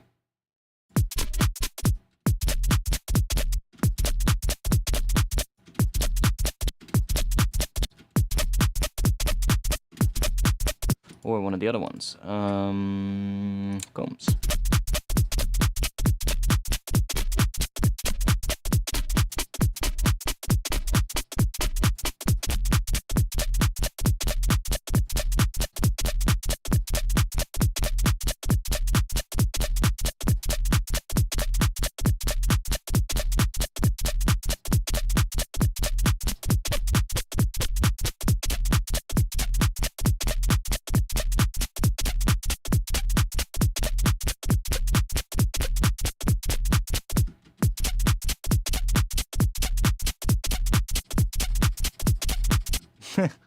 Weird.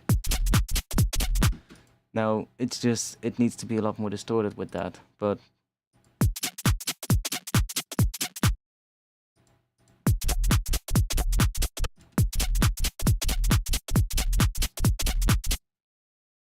Can we do that? The overdrive on it, maybe?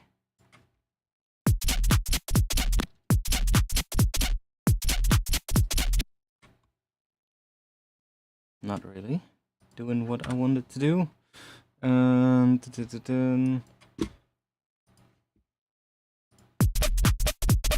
It sounds a lot cleaner if we have it like that, so...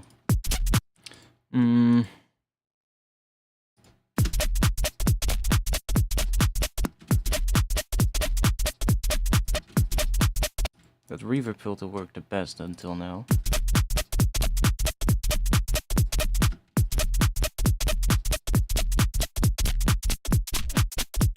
It just sounds different if I do it down there, for some reason, than when I was using it here.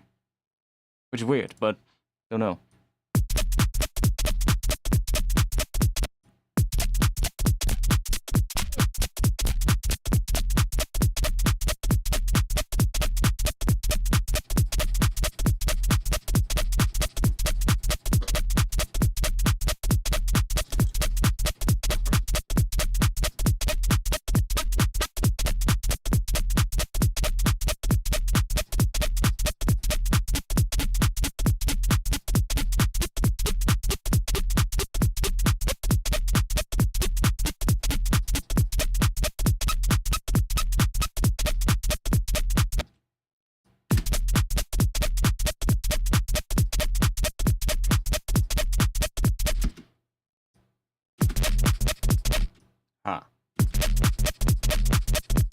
There we go.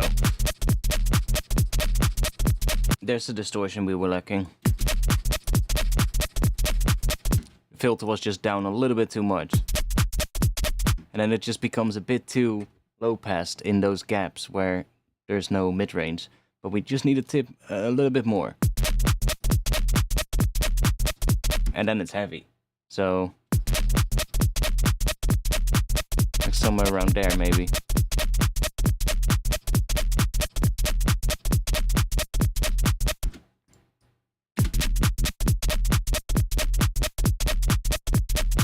Can we do another one here?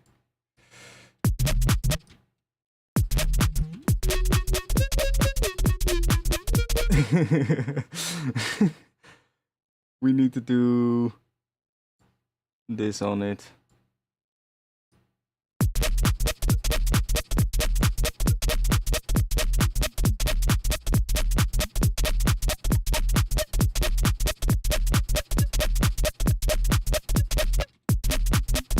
No, I don't like that one, so let's take it off. I do like that groove.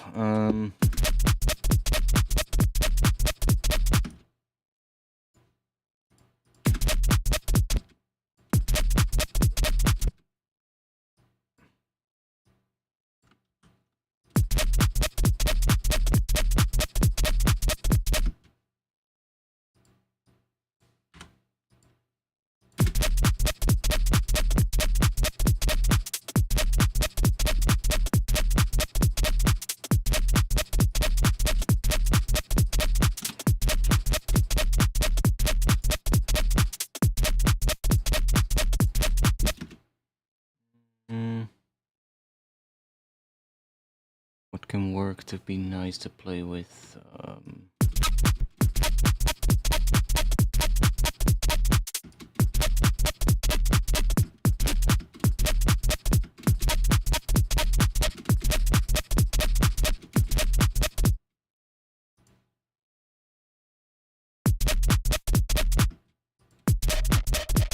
Holy shit. Let's not do that. Let's try the phaser. That can I like that phase as well, because you can just completely lock it. And then changes the tone.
Yo, you were doing something cool. Where was that? Ah, there.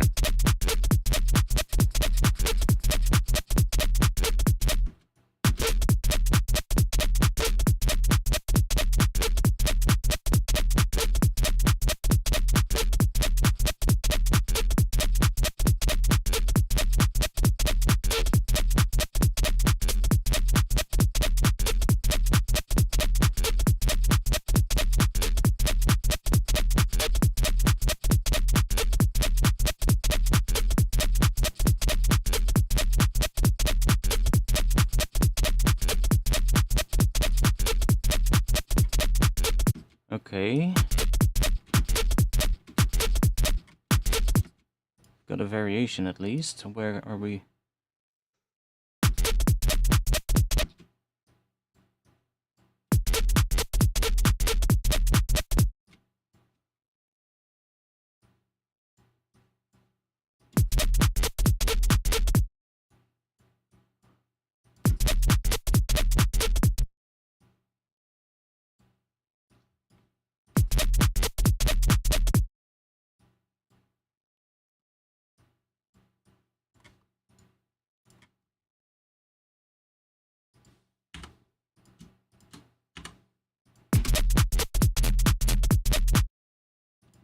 for some reason it already sounds different, which is weird because it shouldn't. That was happening yesterday as well, and I still don't get why. Like, I copied a serum and it already sounded different, and I was like, what? Why is that? See? It's like, it's definitely sounding different from this one. Right? Why the fuck? I just copied it. Makes no sense. The FM is all the way down.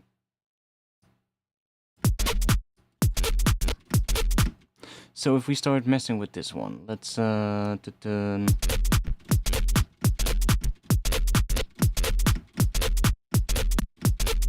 maybe we keep the saw wave, but we do something different here.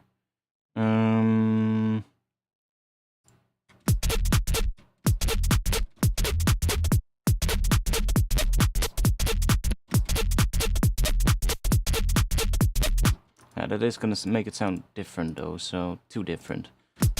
We need to keep it on the sine, but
it's not good yet, but we're trying to.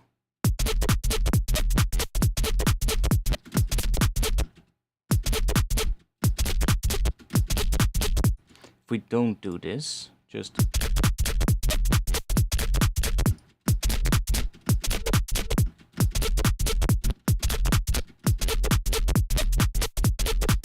Okay, what if I start changing this one?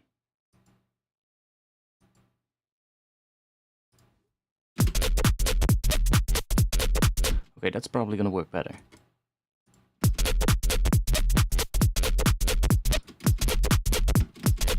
I need like a really dirty version of this thing, so...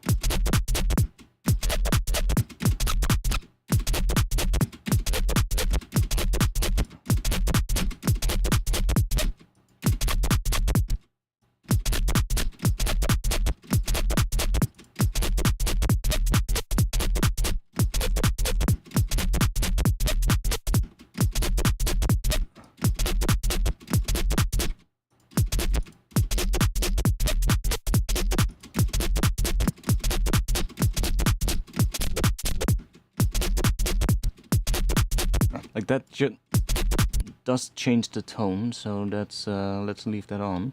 But for this one,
absolutely fucked.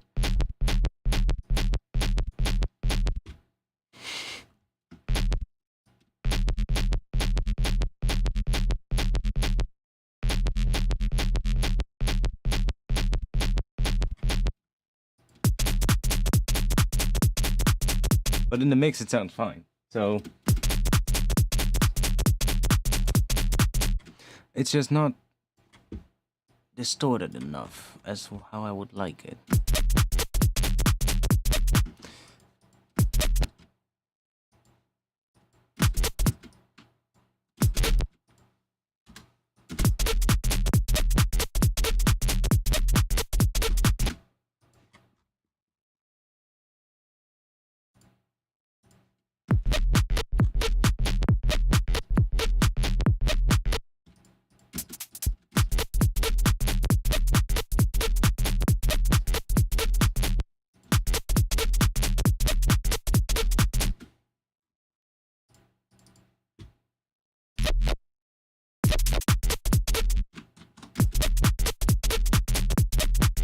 Oh, interesting.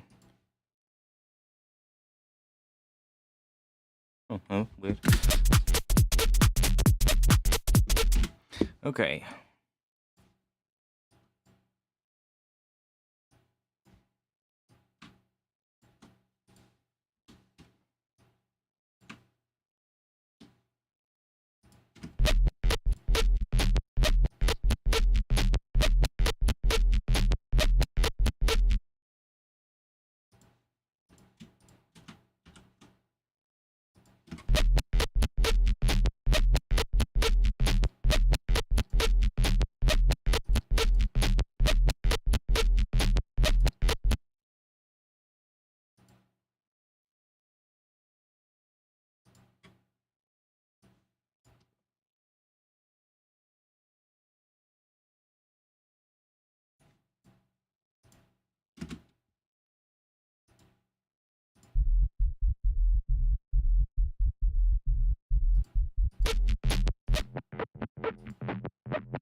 Yo, you exist.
Yeah, not sure about that.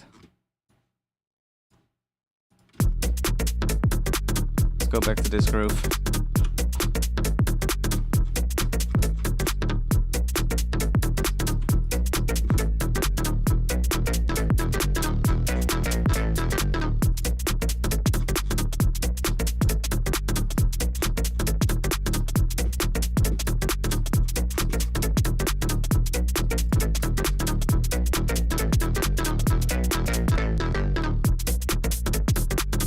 I want to see if I can make a nicer one for this.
Oh yes.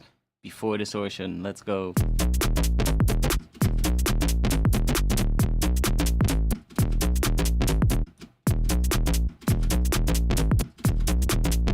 More.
Let me reset that one.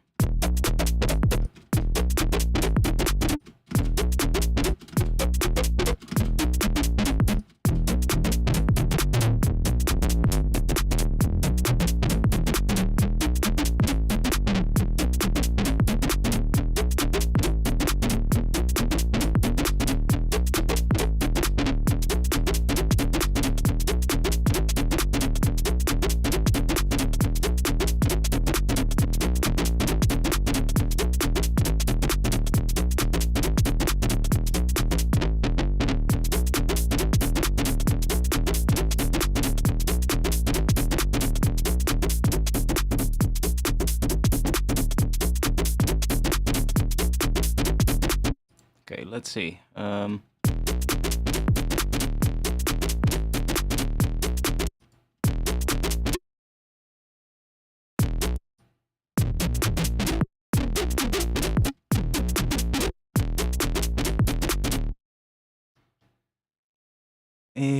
Let's not do that.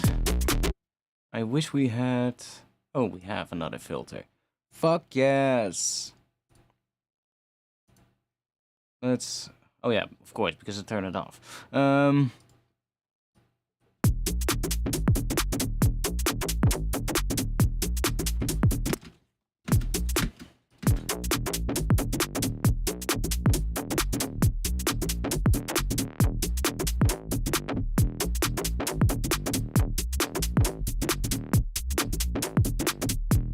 Like some kind of weird bandpass shit, but then we need a separate sub.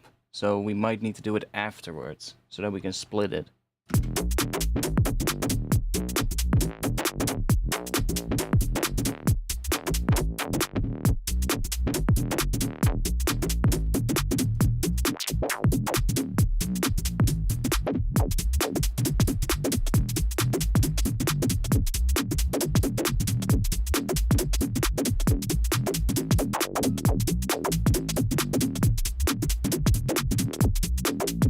What if we do that before the distortion?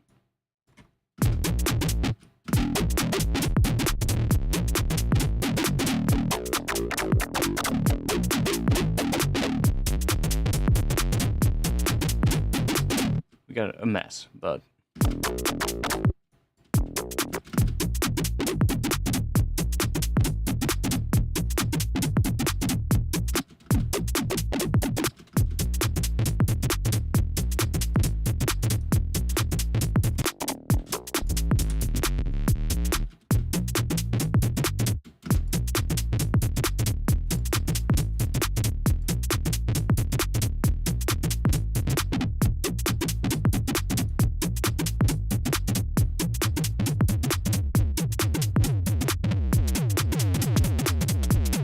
What the hell? And if we put this on there.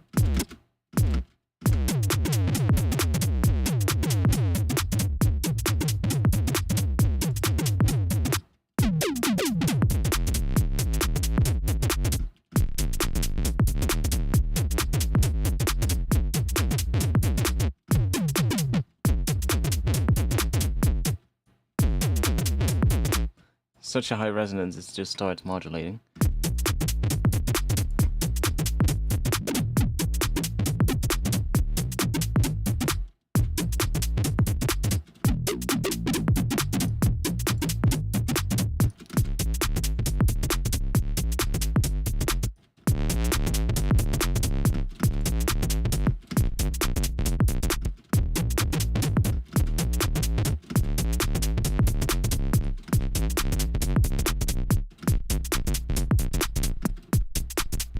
So weird what you can sometimes do with just some weird ass filtering and then into a distortion. From acid to fucking weird bass.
That's gonna sound like shit.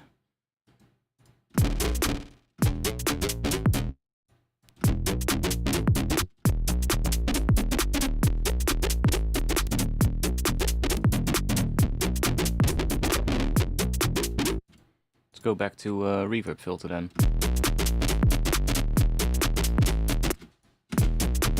Reverb filter just makes it more distorted, I find, which is kind of cool. If you run it into a distortion, like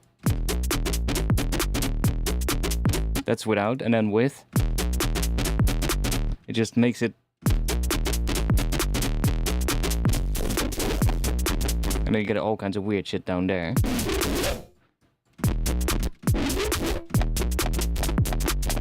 And because it's also being modulated, that's maybe why it sounds a little bit weird.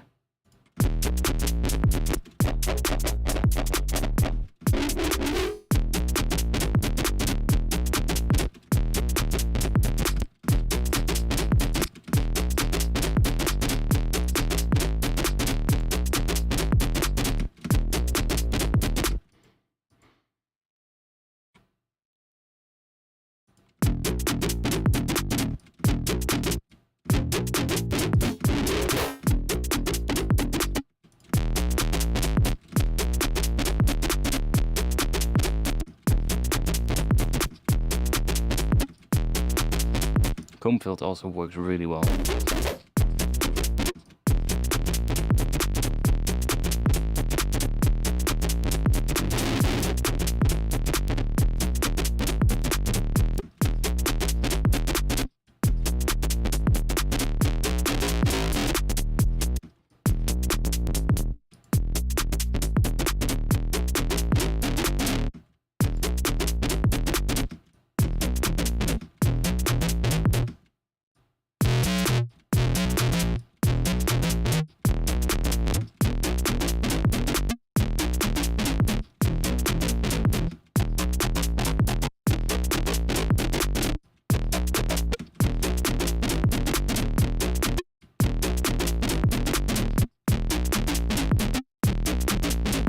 Where are we gonna set that one? That's really important.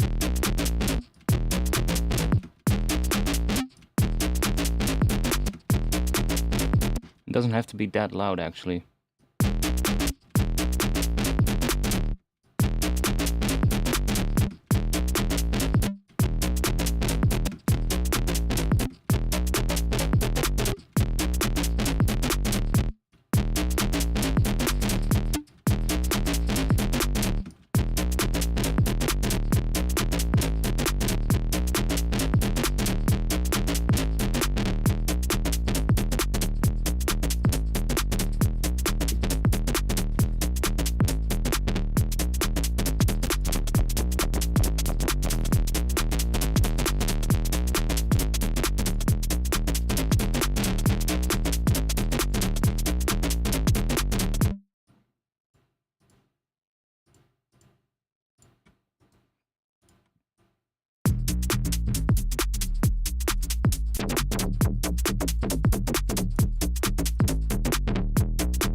I also really like how it sounds if we have the low pass down there.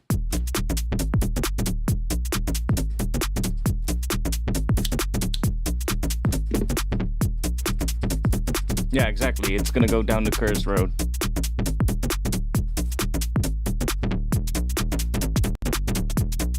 But then here it's like, this is more first maybe intro vibes or something, or like before the drop. And then in the drop it's more like that kind of a vibe, I guess.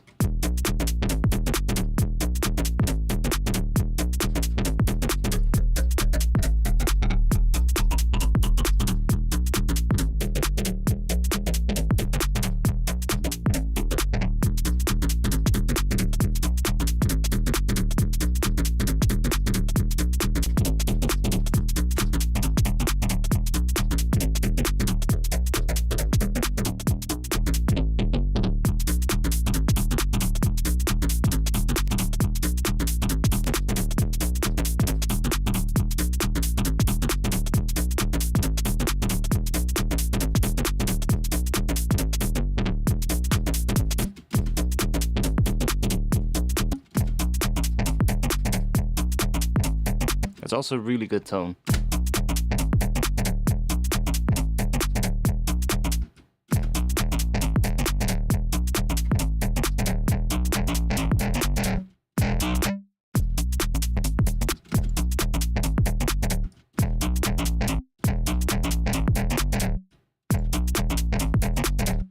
Okay, let me set up a macro real quick.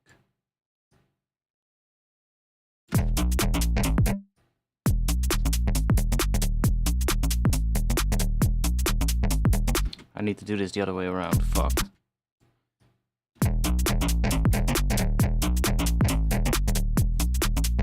There we go.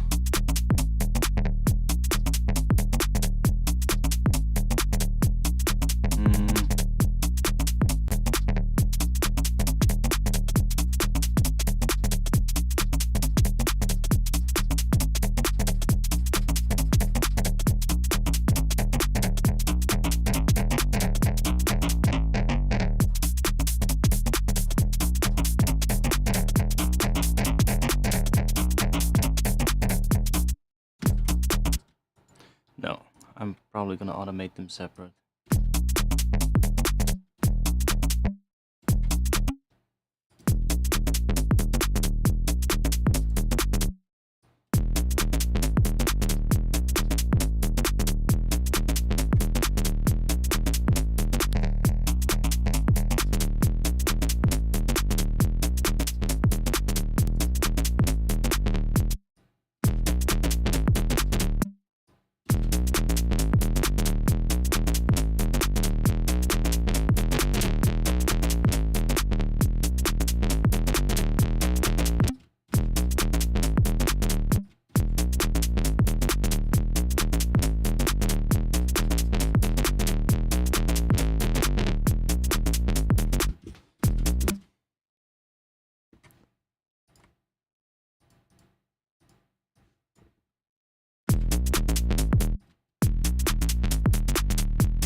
Let's add that to here.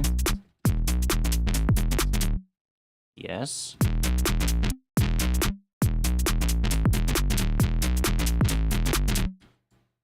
Pretty good. Let's call it rate. No. Rate. And let's automate you.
No.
It's not heavy enough.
I'm just seeing if we can make it more interesting. The vibe's cool, but the groove.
So weird. That one peak is just...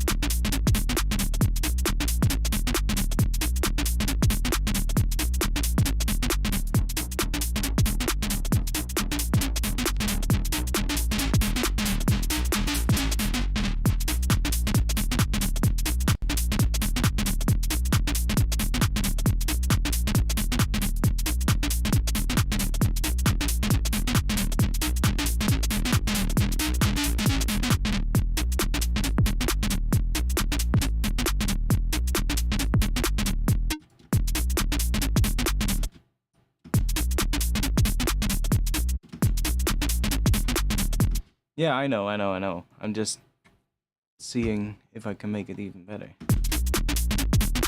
But this is kind of nice.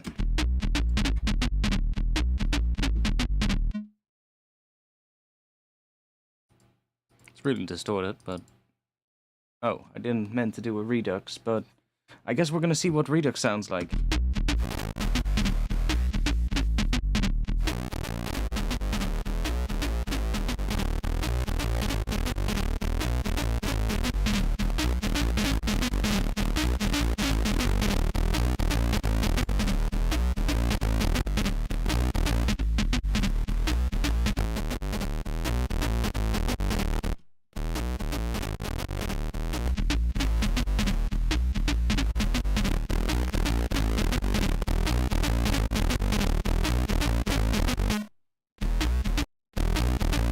I do like the distortion it's giving on the crispy high end.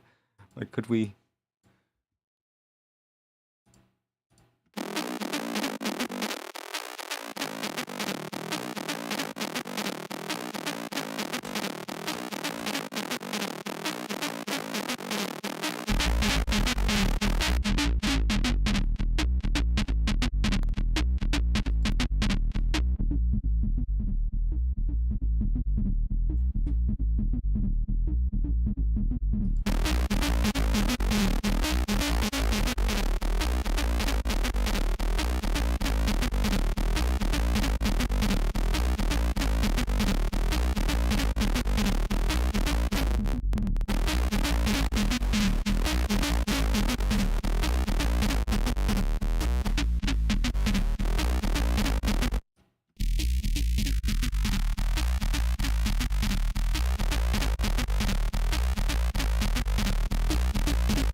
Yeah, it's weird.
Yeah, I'm not sure yet. I'm gonna take a break.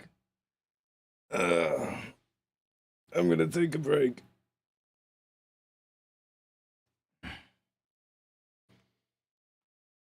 I'm getting tired. It's 1 a.m. as well, so I'll be in the Discord though after the stream. I just need to chill.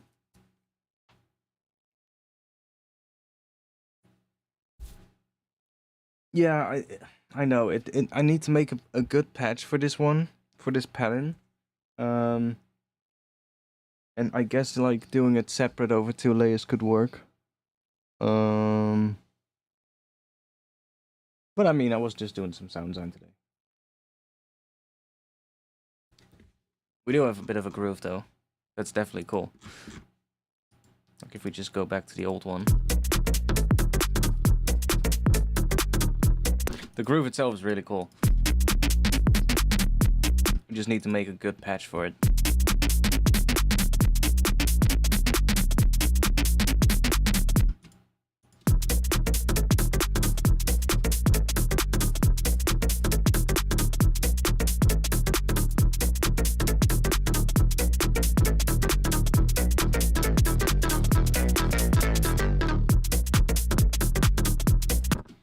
Because the groove is really cool.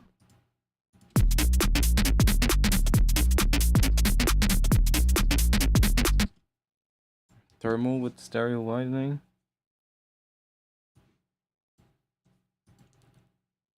What is that, the preset name?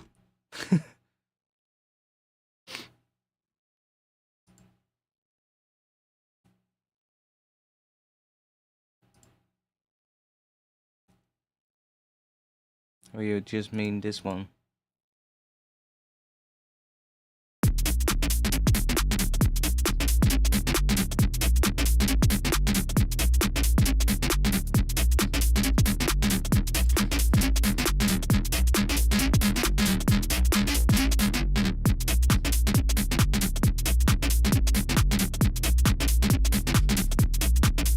Yeah, it does need some width, but it just the tone of the patch isn't right to begin with, so you know.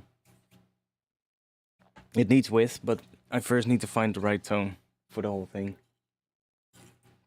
I can add width at any point. That's not too big of a deal. But like I said, I'm gonna take a break because I'm really getting tired. Like, not just necessarily tired like I want to sleep tired, but my ears are just tired from like listening to the same thing over and over and just being like, yo, no. I can't really hear what's good and what's bad anymore properly. If you get what I mean. And that's never good. Then you're just gonna end up just hating yourself if you keep tweaking things. And then you lose the idea, and then I know how that goes. That's not what I want. Just gonna take a break, and I'll probably come back to this in like an hour or something, and then I'll probably do something and either end up with something that I like or end up with something that I don't like, and then I try again tomorrow. But I just need, for now, I need a break. I won't be streaming then tonight because it's getting too late. But yeah, whatever. Will I stream on Sunday? I mean, maybe. Like if I figure something out tonight and I really like where it's going and I feel like tomorrow in the afternoon or in the evening I feel like let's do another stream, then yeah, maybe tomorrow. But only if I feel like it and if I have something that I like to actually work on. Like if I haven't figured something out tonight, then I probably wouldn't stream tomorrow. I really would have to figure something out tonight that I like and that, you know, have like a rough sketch going that we can work on or something. And I need to feel like it as well. Like if I end up waking up like late in the afternoon tomorrow, then I'm not gonna stream. That's one thing that's for sure. So it all depends. I'll let you know in the Discord when I do feel like streaming.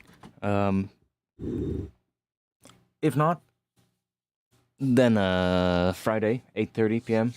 Amsterdam time, I'll be back. for sure. So, without further ado, I guess I'll say you all goodbye. So thanks for being here. Thanks for the donation to, who was it again? Trond Davidson, thanks a lot. If you're still watching, thanks. I'm gonna see you guys soon. And if you want to join the Discord, check out the link in the chat. I'll drop it right there. And if you want to support me and get sample packs and presets and Ableton themes and what else? What else do we have? A lot more on Patreon. You can help support me. That way you can help keep these streams going. I'm gonna be dropping the faceplant skin on Patreon this weekend. And I will probably post one of the rec updates soon as well. And I have the pack for this month almost done. So that's gonna be maybe up next week. Anyways, thanks for watching. I'll see y'all in the next one. Peace.